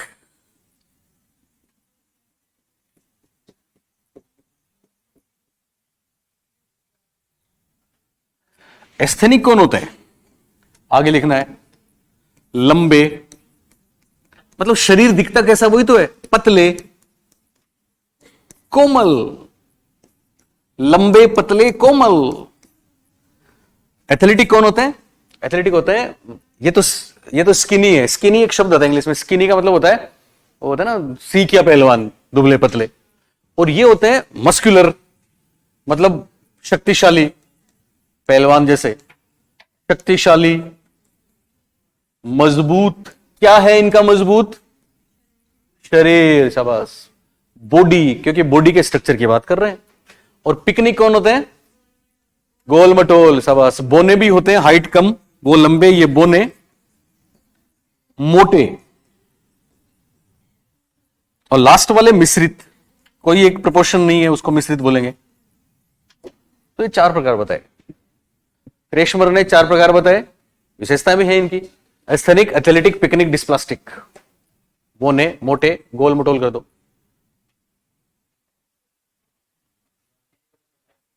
हाँ बेटा, क्या? गोल मटोल नहीं आया, लेकिन अंडाकार आया है। आप बोलोगे अंडाकार भी लिख लें क्या? पर यहां नहीं लिखना है, शेल्डन में है, अंडाकार पूछा गया है। कुछ पता है आपको? वर्ताकार, अंडाकार। तो कुछ भी, कोई भी बात आ सकती है परीक्षा में, क्योंकि हम तो मास्टरी करके चलेंगे ना। ऐसा नहीं कि साहब कोई एक शब्द आ गया। हम तो आपको शुरू में हमने बताया था, हम 2 चीजों पे फोकस करते हैं। एक तो कोई कॉन्सेप्ट ऐसा नहीं होगा जो आपको साइकोलॉजी में आएगा नहीं, और दूसरे इंग्लिश वर्ड। हाँ, इंग्लिश वर्ड के कारण से क्या होगा, हम आपको शब्दों से खेलना सिखा देंगे। तो अगर इंग्लिश वाला वर्ड आपको ध्यान है तो फिर गोल मटोल आए चाहे कुछ और आए, गारंटी नहीं है, लेकिन ये गारंटी है, क्या? पिकनिक मिलेगा, पिकनिक तो मिलेगा, इसलिए कोई चिंता नहीं है। आए तो ठीक है, ना आए तो ठीक है, गोल मटोल। ओके, तो बताओ कितने प्रकार बताए? 4। पहला एस्थेनिक, दूसरा एथलेटिक, तीसरा पिकनिक, चौथा डिस्प्लास्टिक। वापस बोलो, पहला एस्थेनिक, दूसरा एथलेटिक, तीसरा पिकनिक, चौथा। ओके, एस्थेनिक कौन होते हैं? मतलब आप अपने आसपास भी इनको देख सकते हो, लंबे पतले कोमल, छरहरे टाइप, है ना। कई बार देखते हैं ना ऐसे लोग अपने आसपास रहते हैं, जब तेज हवा चलती है तो खतरा रहता है कि उड़ ना जाए, इसलिए हम उनको क्या कर लेते हैं, पकड़ ले। गरिमा, तुम पीछे क्यों देख रही हो? वनिता भी है, वनिता का है, वनिता भी है, वनिता भी थोड़ी है, बहुत से लोग हैं, प्रियंका भी हो सकती। ओके, ये कैसे होते हैं अब सुन लो। ये जो होते हैं ना एस्थेनिक, आप सुन रहे हैं मेरी बात? एस्थेनिक होते हैं अंतर्मुखी। एस्थेनिक कम खाते हैं, कम सोते हैं, चिंता ज्यादा करते हैं। ये लोग अंतर्मुखी होते हैं, इसलिए चिंतन मनन में ज्यादा समय बीतता है।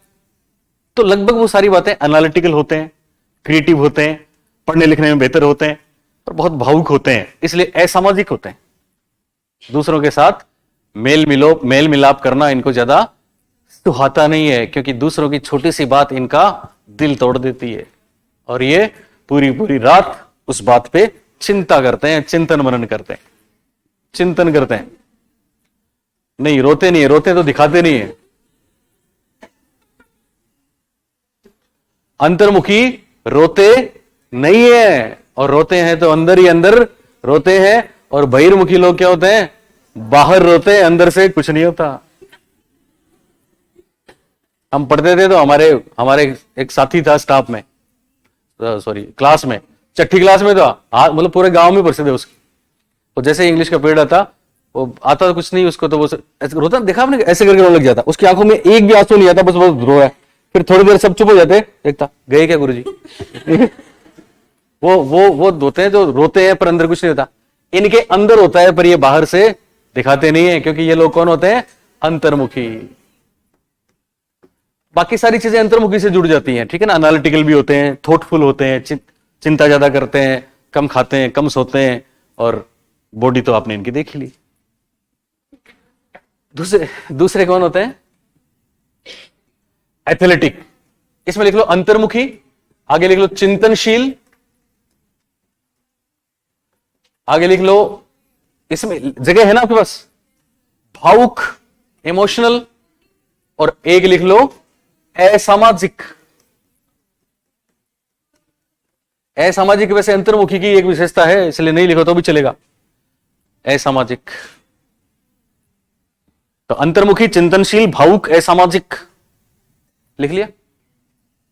दूसरे हो गए कौन से? एथलीट। तो एथलेटिक, जिनकी बॉडी कैसी होती है? मजबूत होती है, खिलाड़ी जैसी। तो ऐसे लोग क्या होते हैं? ऐसे लोग होते हैं सामाजिक। ऐसे लोग होते हैं बहादुर, क्योंकि बॉडी बड़ी है तो बहादुर हो गए अपने आप ही। दृढ़ कथन, बात कह के पलटते नहीं है। मैडम है क्या? ओके। तो सामाजिक है, दृढ़ कथन है, बहादुर है। इनमें लीडरशिप का गुण होता है, नेता बनते हैं। मैडम चुनाव लड़वा दें आपको? ओके, सामाजिक दृढ़ कथन। लेकिन एक गलती है, वो तो मैडम में नहीं है। ये लोग होते हैं अग्रेसिव। क्या होते हैं? अग्रेसिव होते हैं, आक्रामक। तो मैडम तो बहुत सीधी, आक्रामक कभी हमने देखा ही नहीं। गुस्सा आता है? बच्चे मत किया करो, गुस्सा तो करो ही मत। ओके, 3 बातें हैं इसकी, लिख लो आप। सामाजिक, दृढ़ कथन, आक्रामक, साहसी। ठीक है। अगले है पिकनिक। ये लिख लिया चारों आपने? ऊपर वाले में क्या लिखा? अंतर्मुखी, चिंतनशील, भावुक, सामाजिक। और इसमें क्या लिखा? सामाजिक, दृढ़ कथन, आक्रामक। क्या? आक्रामक। एक और लिख लो, नेतृत्व क्षमता। नेतृत्व क्षमता। आप इनको यूं ही मत समझना, जब आएंगे ना परीक्षा में, ये जो शब्द है ना, ये सिलेक्शन दिलवा जाएगा। ऐसा एक बार नहीं हुआ है, बहुत बार हुआ है, हजारों बच्चों के साथ हुआ है। तीसरे है पिकनिक। तीसरे कौन से हैं?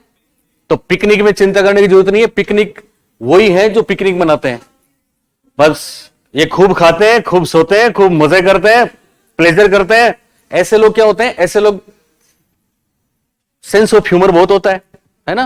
आपने देखे कभी कोई एकदम से गोल मटोल बहुत ज्यादा, महिलाएं भी ऐसी देखी होंगी, वो कभी दुखी होते ही नहीं है, वो हंसते हंसाते रहते हैं ना, हंसते हंसाते सबको हंसाते हैं, इसलिए तो मोटे हैं। भावना, रीना का है? रीना, हाँ हाँ चलेगी, चलो इसमें कर ले। तो ओके, ये खुश रहते हैं। तो क्या है पिकनिक? पिकनिक के सामने लिखो आप, पिकनिक के सामने लिखो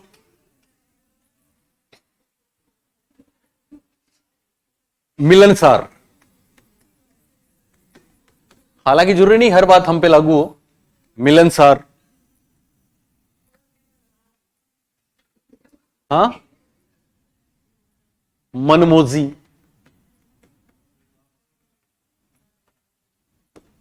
मिलनसार, मनमोजी। सेंस ऑफ ह्यूमर को हिंदी में बोलते हैं मतलब हाथ से इनको पसंद होता है। तो क्या लिखेंगे इसके लिए हिंदी में? सेंस ऑफ ह्यूमर को हिंदी में, हाँ, विनोद प्रिय। शाबाश, वेरी गुड वेरी गुड, कमाल कर दिया, क्या बात है। विनोद प्रिय, गरिमा ने कमाल किया। क्यों किया कमाल? क्योंकि ये चिंतनशील हैं, अंतर्मुखी हैं। यस, विनोद प्रिय। तो ऐसे लोग विनोद प्रिय होते हैं, खूब खाते पीते हैं, खूब सोते हैं, खूब पार्टियां करते हैं, टेंशन लेते नहीं है, बल्कि टेंशन किनको ना, इनको। टेंशन किनको देते हैं? यस, अस्थेनिक को टेंशन देते हैं, क्योंकि अस्थेनिक जानबूझ के टेंशन लेते हैं। वो तो कह के भूल गए, लेकिन ये अब तक दिल से लगा के बैठे। वही वाली बात, ये रोते नहीं है, दिखाते नहीं है, दिखाने के लिए तो ये काफी है नीचे वाले। और मिश्रित की कोई विशेषता नहीं होती, क्योंकि मिश्रित में कोई प्रोपोर्शन, हाँ, फिक्स, मतलब वो ज्यादा कम नहीं होता, मिक्स्ड है। ओके, तो चार प्रकार याद रहेंगे। बोलिए किसने दिए ये नाम? बोलो। क्रेशमर। क्रेशमर की बुक का नाम बोलो। Physique and character. क्या नाम है? Physique and character. और पहला प्रकार कौन सा? एस्थेनिक। दूसरा एथलेटिक। तीसरा सोरियो, पिकनिक। चौथा डिस्प्लास्टिक। ओके, अब एक और खास बात। एक्चुअली क्रेशमर ने एक काम किया था, आप सुन रहे हो मेरी बात? और वो काम था कि इन्होंने पहली बार एक डायग्नोसिस किया 2 प्रकार के जो मनोरोग हैं। एक तो मैनिया डिप्रेशन, सुना आपने? Mania depression, manic depression. Mania depression नाम सुना है? मैनिया डिप्रेशन क्या होता है? अपने यहाँ इस पे आएगा, मैं आपको करवाऊंगा फर्स्ट ग्रेड में, तो स्पेशली डिसऑर्डर्स करेंगे अपन। मैनिया डिप्रेशन हिंदी में बोलते हैं ना उत्साह विषाद, कभी खुशी कभी गम, ऐसा आपने सुना होगा। यानी कभी तो इंसान बिना बिना कारण ही खुश हो जाता है और कभी क्या हो जाता है, दुखी हो जाता है। एक तरफ देखो, एक तरफ हैप्पी, एक पोल तो हैप्पी, एक सैड, इन दोनों के बीच पेंडुलम झूलता रहता है। हम सब में सारी चीजें होती हैं, पर जिनमें बहुत लंबे समय तक ऐसी होती है ना, वो कभी तो अकारण ही खुश हो जाता है, बहुत खुश है, मतलब उस समय उससे कुछ भी ले लो, कुछ भी करवा लो, शेयर मार्केट में बड़ा सा बड़ा इन्वेस्ट कर देगा, बड़े से बड़ा बंगला खरीद लेगा, ये ओके, उधार लगे ओके, फिर सैड हो जाएगा, तब डिप्रेशन में आ जाएगा। ये मैनिया डिप्रेशन कहलाता है। क्या कहलाता है? Mania depression. और एक इमोशंस के कारण इधर तो सेंसिटिव है, आप सुन रहे हो मेरी बात, और इधर कूल है।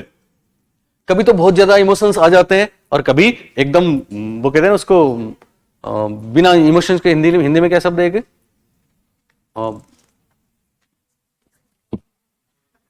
छोड़ो, वो है ना, कोई भाव नहीं है, भाव रहित, भाव शून्य।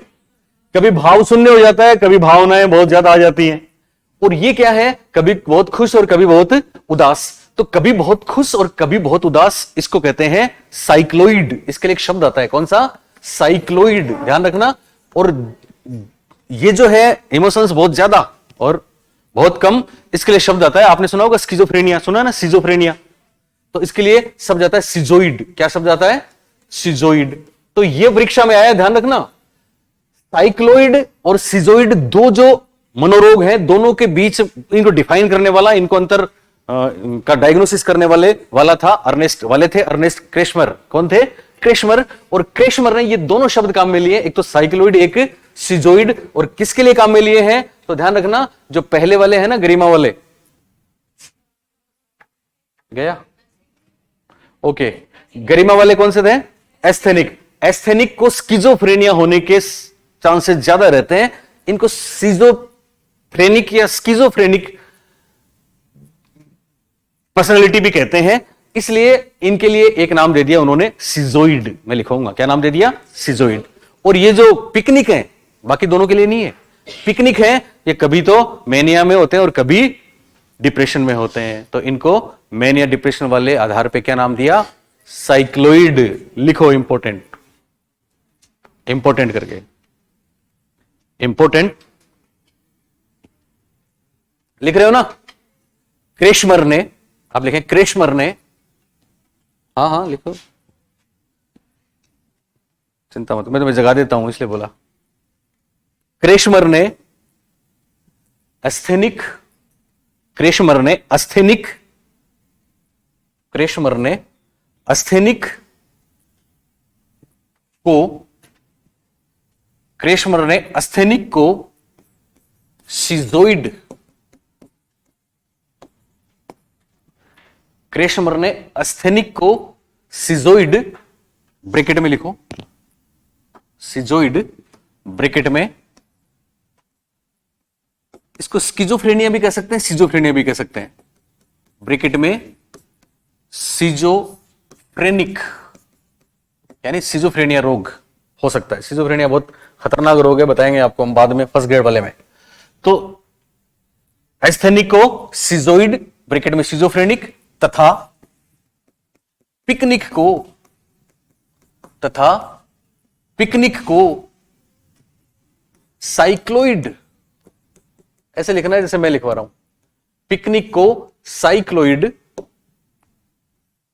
ब्रैकेट में मैनिक, या मैनिया डिप्रेशन कर दो, मैनिक डिप्रेसिव होता है, मैनिक डिप्रेसिव, मतलब एक इंसान की बात करेंगे तो मैनिक डिप्रेशन हो गया, manic depressive, depressive, manic depressive आदमी है, मतलब इंसान है, और मैनिया डिप्रेशन रोग है।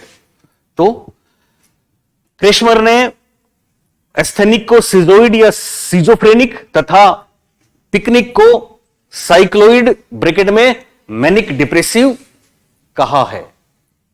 यह आया है परीक्षा में, मैनिक डिप्रेसिव कहा है। एक छोटी सी बात और करूंगा, उसके बाद जाने देंगे। हमने अब तक केवल दो ही प्रकार पढ़े हैं ना, पहला किसका था? हिप्पोक्रेट्स का, और दूसरा किसका? क्रेशमर का। दोनों में फर्क क्या है? हिप्पोक्रेट्स ने विभाजन का आधार किसको माना? शरीर के द्रव्यों को, जिनको इंग्लिश में बोलते हैं बॉडी फ्लूइड्स, और क्रेशमर ने शारीरिक संरचना को, शरीर के गठन को, बॉडी के स्ट्रक्चर को। ओके, अगला नाम आएगा शेल्डन का। किसका नाम आएगा? और शेल्डन पे परीक्षा में ज्यादा प्रश्न आएंगे, क्योंकि शेल्डन का काम बहुत मशहूर है। क्या है वो काम? लिखो, तीसरा विभाजन। अब अच्छा, सबका नंबर ऐसा नहीं लिखना है दूसरा तीसरा, केवल प्रथम याद रखना है, अंतिम याद रखना है, बाकी तो चलते रहेंगे। सुन रहे हो मेरी बात? ओके, तो अब आप नाम लिखिए। शेल्डन का पूरा नाम है William Herbert Sheldon. William Herbert Sheldon. Ernst Kretschmer Germany के थे, विलियम हर्बर्ट शेल्डन अमेरिका के। William Herbert Sheldon. मैंने आपको क्रेशमर की बुक लिखवा दी थी, क्या नाम था बुक का? फिजिक एंड कैरेक्टर, और उनकी बुक हिपोक्रेट्स की नेचर ऑफ मैन। शाबाश। तो विलियम हर्बर्ट शेल्डन इनका नाम है। नाम लिखा। इन्होंने जो विभाजन दिया वो भी क्रेशमर के समान है, और वो भी है शारीरिक संरचना के आधार पर। विभाजन का आधार क्या है? शारीरिक संरचना। इनका विभाजन का आधार भी क्या है? शारीरिक संरचना। ये यूएस के, जहां पे लिखने की जरूरत होगी मैं लिखवा दूंगा, वैसे यूएस के हैं ये, यूएसए। पहले वाले जर्मनी के थे क्रेशमर जर्मनी के थे, पहले वाले ग्रीक थे, है ना। जो पुराने जो फिलोसफर होते हैं मोस्टली वो सारे ग्रीक ही हैं। अर्नेस्ट क्रेशमर जर्मनी के थे, और पहले वाले ग्रीक थे कौन? हिपोक्रेट्स। फादर ऑफ मेडिसिन भी माने जाते हैं वो। डॉक्टर जब बनते हैं तो सब उनको अपना देवता मानते हैं, जैसे फादर ऑफ सर्जरी माने जाते हैं अलग लोग। तो शारीरिक संरचना आधार दो लोगों का है, एक तो अर्नेस्ट क्रेशमर, दूसरा विलियम हर्बर्ट शेल्डन। लिखा सबने? विलियम हर्बर्ट शेल्डन लिखा। इनका आधार क्या है? शारीरिक संरचना है। बॉडी स्ट्रक्चर लिखने की दोबारा आवश्यकता नहीं है। ओके, अब खास बात, और बहुत खास बात सुने। इन्होंने क्या किया पहले सुन लें। इन्होंने जो काम किया, आप सुन रहे हो मैडम? सुनो, बाद में लिखना इसको। आपने सीजर लंब्रोस का नाम सुना है किसी ने? सीजर लंब्रोस पे सवाल आया परीक्षा में। सीजर लंब्रोस, क्या नाम है? सीजर लंब्रोस नहीं सुना? थर्ड ग्रेड का फेवरेट है। यस, क्या? यस, बाल विकास में ये दरअसल बाल अपराध विज्ञान के जनक हैं। क्रिमिनोलॉजी में, किसमें? क्रिमिनोलॉजी मतलब अपराध शास्त्र। तो एक शब्द आता है इंग्लिश में डेलिंक्वेंट, किशोर को बोलते हैं, पता है ना आपको? तो इन्होंने काम किया कि कौन से लोग अपराधी होते हैं, बाल अपराधी। इसके लिए इन्होंने क्या किया? इन्होंने शोध किया, और शोध किया शारीरिक संरचना के आधार पर, शरीर के गठन के आधार पर कौन अपराधी है और कौन अपराधी नहीं है। इन्होंने गलती करी। वैसे गलती क्या करी? ये अब अपराधी कहां मिलेंगे? जेल में मिलेंगे, किशोर गृह में मिलेंगे, सुधार गृह में मिलेंगे। तो वहां पे गए, और वहां पे जाके उन्होंने रिसर्च में, मैंने आपको बताया था कोई भी टॉपिक ले सकते हो आप। बेंडूरा में याद है आपको? कोई भी टॉपिक हो सकता है आपका, कोई भी, एनीथिंग। तो इन्होंने टॉपिक लिया किशोरावस्था में क्रिमिनोलॉजी। तो उस पर उन्होंने जब शोध पत्र दिया तो पूरी दुनिया में तहलका मच गया, क्योंकि इन्होंने ये बोला कि सब ऐसे बच्चे जिनके हथेली में कम रेखाएं हैं वो अपराधी होते हैं। ऐसे बच्चे जिनकी घनी भौहें होती हैं, भौहें समझते हो? आईब्रो घने होते हैं, वो अपराधी होते हैं। ऐसे बच्चे जिनकी नाक चपटी होती है वो अपराधी होते हैं। ऐसे व्यक्ति जिनके घने बाल होते हैं वो अपराधी होते हैं। जिनके गालों की हड्डियां निकली होती हैं वो अपराधी होते हैं। अब लफड़ा हुआ ना? सबने अपने अपने बच्चों को देखना शुरू कर दिया। बोलिए, देखना शुरू किया, तो फिर वापस इन पे एक शोध हुआ, और शोध इस बात को लेकर हुआ कि इन्होंने गलती क्या करी थी। गलती यह करी थी कि इन्होंने केवल जेल में जो लोग थे उन्हीं की विशेषताएं देखी। फिर जो नया शोध हुआ इनको काउंटर करने के लिए उसमें कैम्ब्रिज ऑक्सफोर्ड में जो गोल्ड मेडलिस्ट बच्चे थे, अब वो टॉप इंटेलिजेंट थे, अपराधी तो नहीं थे, उनमें भी वो विशेषताएं पाई गई जो आपने बताई।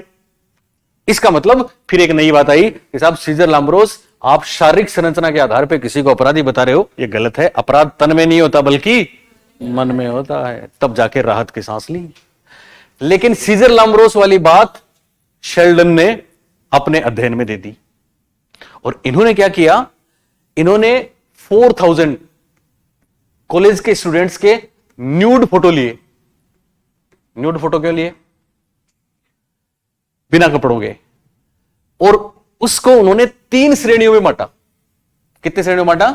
3 श्रेणियों में कैटेगराइज किया कि न्यूड इसलिए कि कौन यहां से बेहतर है, कौन यहां से बेहतर है, कौन वहां से बेहतर है। एक स्केल भी, आपको पता है स्केल पे सवाल है इनके, इन्होंने स्केल भी दिए। इनकी बुक का नाम एटलस ऑफ मैन है, मैन का एटलस। लेकिन अच्छी बात यह थी कि इन्होंने उसमें केवल बॉयज को शामिल किया, गर्ल्स को शामिल नहीं किया। और वहां पे तो सब लोग तैयार रहते हैं फोटो खिंचवाने के लिए, गर्ल्स होती तो वो भी तैयार थी। तो ये जो फोटो सेशन हुआ, ये फोटो सेशन बड़ा प्रसिद्ध हुआ। आप सुन रहे हो, ये बहुत प्रसिद्ध हुआ। और इसमें उन्होंने शारीरिक संरचना के आधार पर, एक टर्म हमने आपको अभी बताई, क्रिमिनोलॉजी, अपराध शास्त्र। कौन सा शास्त्र? अपराध शास्त्र। किशोरों में अपराध क्या उनकी बॉडी के स्ट्रक्चर के आधार पर होता है, ये इनका टॉपिक था। किनका था? शेल्डन का। और इसके लिए उन्होंने 3 प्रकार बताए। पहला बताया इन्होंने एंडोमॉर्फिक, दूसरा मीसोमॉर्फिक और तीसरा एक्टोमॉर्फिक। ये बात पूरी दुनिया में छा गई। और ये वाली जो बात थी वो कहलाती है सोमेटोटाइप मॉडल। क्या कहलाती है? दरअसल सोमेटो जो शब्द है वो भी आपका लैटिन भाषा का है। आप सुन रहे हो मेरी बात? सोमेटोटाइप बॉडी टाइप को ही कहते हैं। सोमेटोटाइप किसको कहते हैं? बॉडी टाइप को ही। तो परीक्षा में आया, ध्यान रखना, सोमेटोटाइप, व्यक्तित्व का सोमेटोटाइप सिद्धांत किसका? तो क्या बोलेंगे? शेल्डन का। सोमेटोटाइप का मतलब बॉडी टाइप, बॉडी स्ट्रक्चर, शरीर की संरचना, शरीर का गठन। और इस आधार पर इन्होंने कितने प्रकार बताए? 3, एंडोमॉर्फिक, मिसोमॉर्फिक और एक्टोमॉर्फिक। ये मशहूर है, समझ आया? तो क्या क्या लिखेंगे आप इसमें? लिखो। क्या ये लिख लिया आपने? ये संरचना लिख लिया? ओके। इसके बाद आप लिखें, एक स्टेटमेंट लिख लें आप, मतलब वैसे लिखें। आप लिखें, शेल्डन ने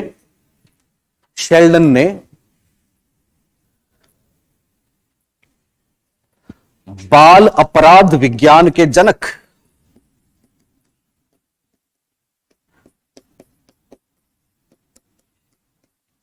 शेल्डन ने बाल अपराध विज्ञान के जनक सीजर लाम्ब्रोस, शेल्डन ने बाल अपराध विज्ञान के जनक सीजर लाम्ब्रोस,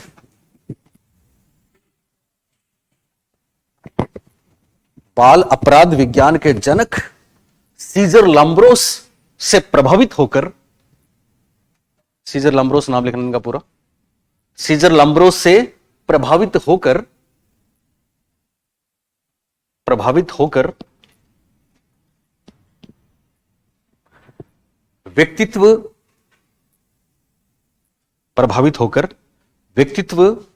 को 3 भागों में बांटा। व्यक्तित्व को 3 भागों में बांटा। कितने भागों में बांटा? 3 भागों में बांटा। जो व्यक्तित्व को 3 भागों में बांटा जो सोमेटोटाइप, ये ध्यान रखना, सोमेटोटाइप और कुछ नहीं है, बॉडी टाइप का ही दूसरा नाम है, जो सोमेटोटाइप सिद्धांत के नाम से प्रसिद्ध है। जो सोमेटोटाइप सिद्धांत के नाम से प्रसिद्ध है।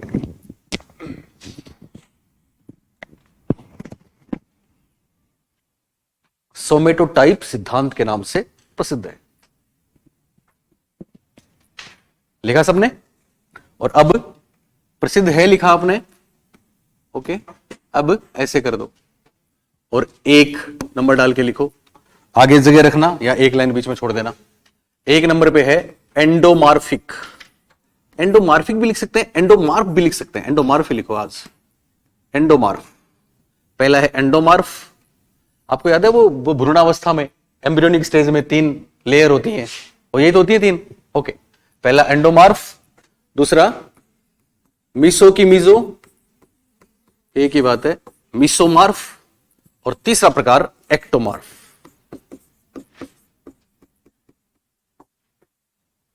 एंडोमार्फ, मीसोमार्फ, एक्टोमार्फ। और खास बात हम आपको बता दें, यहां इन्होंने एंडोमार्फ जो है उसके लिए शब्द बोला है गोलाकार, अंडाकार। एंडो से अंडा याद रख लेना, अंडाकार, वृत्ताकार। अभी तो पूछ रहा था ना कि आया था क्या परीक्षा में, ये आया था परीक्षा में, गोलाकार, अंडाकार, वृत्ताकार। और मिसोमार्फ के लिए आयताकार शब्द काम में लिया, आयताकार। और एक्टोमार्फ लंबाकार।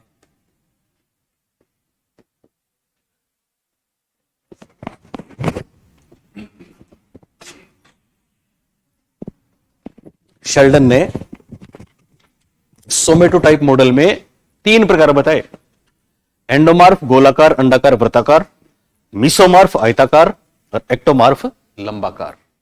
खास बात और बहुत खास बात सुने, लिख लिया आपने सबने? बोलो लिखा? किसका विभाजन चल रहा है, नाम क्या है? शेल्डन। शेल्डन ने किस आधार पर बांटा? शारीरिक संरचना के आधार पर। शेल्डन किससे प्रभावित थे? सीजर लाम्ब्रोस। कौन से लाम्ब्रोस? सीजर लाम्ब्रोस कौन है? बाल अपराध विज्ञान के जनक। और शेल्डन ने भी क्या किया? शेल्डन ने भी बॉडी स्ट्रक्चर का एक रिसर्च किया ना। और वो किस नाम से मशहूर है? सोमेटोटाइप के नाम से मशहूर है। क्यों मशहूर है? सोमेटोटाइप किसको बोलते हैं? बॉडी टाइप को बोलते हैं। किसको बोलते हैं? बॉडी टाइप को। और इन्होंने कहा कि 3 प्रकार की बॉडी होती है। कितने प्रकार की? एक तो होती है एंडोमार्फ, दूसरी मिसोमार्फ और तीसरी एक्टोमार्फ। एंडोमार्फ जिनकी बॉडी होती है उनको क्या बोलेंगे हम? गोलाकार, अंडाकार, वृत्ताकार। मिसोमार्फ कौन है? आयताकार। और एक्टोमार्फ कौन है? लंबाकार। अब आपको थोड़ा सा कॉमन सेंस लगाना है। हमने क्रेशमर में पढ़े थे एस्थेनिक, एथलेटिक, पिकनिक और डिस्प्लास्टिक पढ़े थे ना। तो ये जो एंडोमार्फिक है, गोलाकार, ये कौन से हो सकते हैं? पिकनिक, शाबाश। और ये नीचे वाले एस्थेनिक और ये वाले एथलेटिक। ये बात चौथा मिस्त्री छोड़ दो। तो इसका मतलब क्या हुआ? विशेषताएं वही है। एंडोमार्फ कौन है? जो खूब खाते हैं, खूब सोते हैं, मजे करते हैं, पार्टियां करते हैं, खुश मिजाज हैं, मिलनसार हैं। एक्टोमार्फ कौन है? एक्टोमार्फ है जो अंतर्मुखी है, चिंतित रहते हैं, दुखी रहते हैं। यानी ये क्रेशमर के एस्थेनिक जैसे हैं, ये पिकनिक जैसे हैं। और ये कौन है? ये मजबूत, अग्रेसिव, शक्तिशाली है। तो ये जो मिसोमार्फ है, ध्यान देना, ये चूंकि अग्रेसिव है, मस्कुलर है। मस्कुलर समझते हो? शक्तिशाली बॉडी, इनकी पहलवानों जैसी मजबूत है। तो इनको उन्होंने कहा कि ऐसे बच्चे जो मिसोमार्फ हैं उनके अपराधी होने के चांसेस हैं। और ये जो 3 है, इनके लिए इनकी जो विशेषताएं हैं, इसके आधार पर इन्होंने 3 नाम और दिए सब, और वो परीक्षा में आए हैं। अगर आप पुराने पेपर देखते हो तो इसके लिए उन्होंने एक शब्द दिया, विसोरोटोनिक। क्या शब्द दिया? विसोरोटोनिक लैटिन ग्रीक शब्द है। जब परीक्षा में आया था, विसोरोटोनिया शब्द का क्या अर्थ है? सुनना, सुन रहे हो क्या? विसोरोटोनिया शब्द का क्या अर्थ है? तो उसका आंसर था, आप में से किसी ने देखा? विसोरोटोनिया शब्द का क्या अर्थ है? उत्तर था शांत एवं आराम पसंद व्यक्तित्व। तो आराम पसंद है वो विसोरोटोनिया है। तो इनको बोला विसोरोटोनिक, इनको बोला सोमोटोनिक। ये शब्द ध्यान रखना, सोमोटोनिक। और इनको बोला सेरिब्रोटोनिक। ये 3 शब्द हमको और लिखने हैं, तो चिंता की बात नहीं है, यहीं पे आगे लिख दो आप इसको। इसका दूसरा नाम, इसका दूसरा नाम, इसका दूसरा नाम। दूसरा नाम मतलब इनकी विशेषताओं के आधार पे बोला इन्होंने। क्या है ये? विसोरोटोनिक। इनको क्या बोला? विसोरोटोनिक। आप बोलेंगे साहब कैसे याद रहेगा? सब याद रहेगा, टॉप करना है तब तो। आधा याद कर लेना, पास होना है तब तो। और बिल्कुल याद मत करना, परीक्षा नहीं देनी है तो। मिसोमार्फ, मिजोमार्फ आयताकार है, इनके लिए शब्द बोला सोमो टाइप, टोनिक, माफ करें, सोमोटोनिक। और ये है सेरिब्रोटोनिक। तो इतनी सी बात हमको ध्यान रखनी है। और एक बात और है छोटी सी, आज की लास्ट बात रहेगी। कल भी 2 घंटे क्लास होगी, आज भी 2 घंटे हो गए, पूरे हो गए ना अभी, कल भी 2 घंटे क्लास होगी। और ध्यान रखने वाली बात है कि वो यही चलेगा पर्सनैलिटी, और सेकंड ग्रेड का जो अलग से उसकी हम आपको सूचना देंगे, मैं डिस्कस करता हूं कैसे टाइम सेट होता है, ठीक है ना। तो दोनों ही चलेंगे मेरे ख्याल से। मैं तो ये समझता हूं कि जब 2 घंटे आप पढ़ लेंगे तो फिर या शनिवार का रखें आपका, बोलो अभी बताओ मेरे को, ये तो चलेगी, अभी ये चलने दें, है ना, ठीक है। या फिर ऐसा कर लेते हैं, ये चलने दें और सैटरडे को फिर आपका वो चलने दें। इस सैटरडे को नहीं करेंगे, अगले सैटरडे को, इस सैटरडे को नहीं करेंगे, अगले सैटरडे को। क्यों? ये तो चलेगी चलेगी, चलो ये तो चलने दें, फिर देखते हैं, ठीक है। फिर देख, टाइम पड़ा अपने पास, कोई दिक्कत नहीं है। अब एक छोटी सी चीज और, एक चीज और, एक चीज और सुन लो, सुन रहे हो ना। एक तो इनकी बुक का नाम नहीं लिखा हमने, तो अभी एक छोटी सी और लिख लो, इनकी बुक का नाम लिख लो, ऐसे लिख लो नीचे, बुक, क्या बुक है? Yes, Atlas of man, Atlas of man. और एटलस ऑफ मैन आई थी 1954 में, 1954 में। बुक किसकी है? एटलस ऑफ मैन शेल्डन की है। और इस बुक में उन्होंने जो अभी हम बात करें ना बॉडी का स्ट्रक्चर है, कहां से मेजरमेंट किया इन्होंने, और उसकी एक स्केल दे दी। उस स्केल पे मेरे को याद है अभी एच टेट नहीं, माफ करें, हिमाचल टेट हुआ था इससे पहले, इससे पहले वाला जो हिमाचल टेट हुआ था वो पेपर उठा के देखना, उसमें आदर्श स्केल पूछी थी शेल्डन की, 444, शाबाश, याद है, याद है आपको, 444 पूछा था उसमें। तो आपको ध्यान रखना है कि ये जो एटलस ऑफ मैन है ना, आप सुन रहे हो मेरी बात, इसमें उन्होंने एक स्केल दी है। क्या दी है? स्केल क्या होती है? किसको नापा? किसको नापा? यस, कपड़े को नहीं बल्कि बॉडी को। किसको नापा? बॉडी को। और कितनी जगह से? 3 जगह से, 3 जगह से मापा, और 1 से लेकर 7 तक नंबर दिए। कहां तक नंबर दिए? 1 से 7। ये जो यहां से कर सकते हैं, एक्टोमार्फिक है, सिंपल है, बहुत सिंपल है, बहुत सिंपल है। मैं नीचे लिखा दूं, नीचे लिखा दूं, नीचे लिख लो, बुक का नाम लिखा, नीचे लिखो, नोट, नोट, नोट शेल्डन ने, नोट शेल्डन ने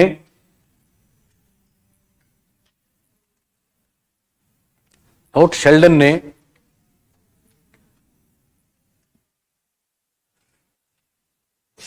एक स्केल, शेल्डन ने एक स्केल बताई, शेल्डन ने एक स्केल बताई जिसमें, शेल्डन ने एक स्केल बताई जिसमें 1 से 7 तक अंक हैं। शेल्डन ने एक स्केल बताई जिसमें 1 से 7 तक अंक हैं।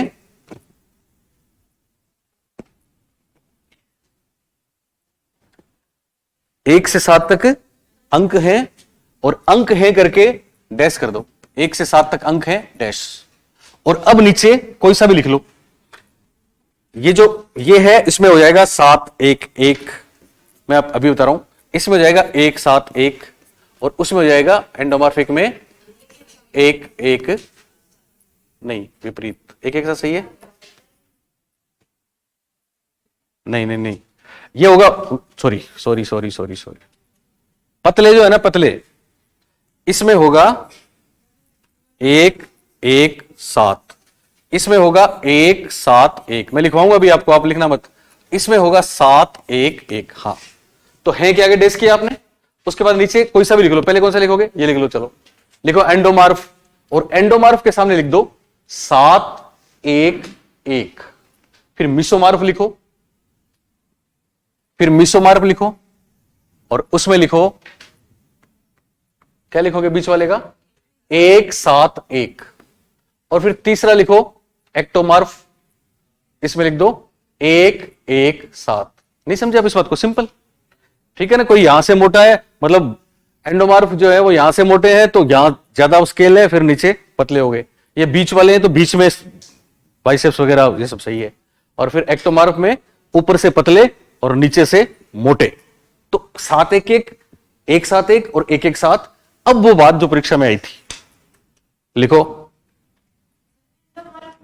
हाँ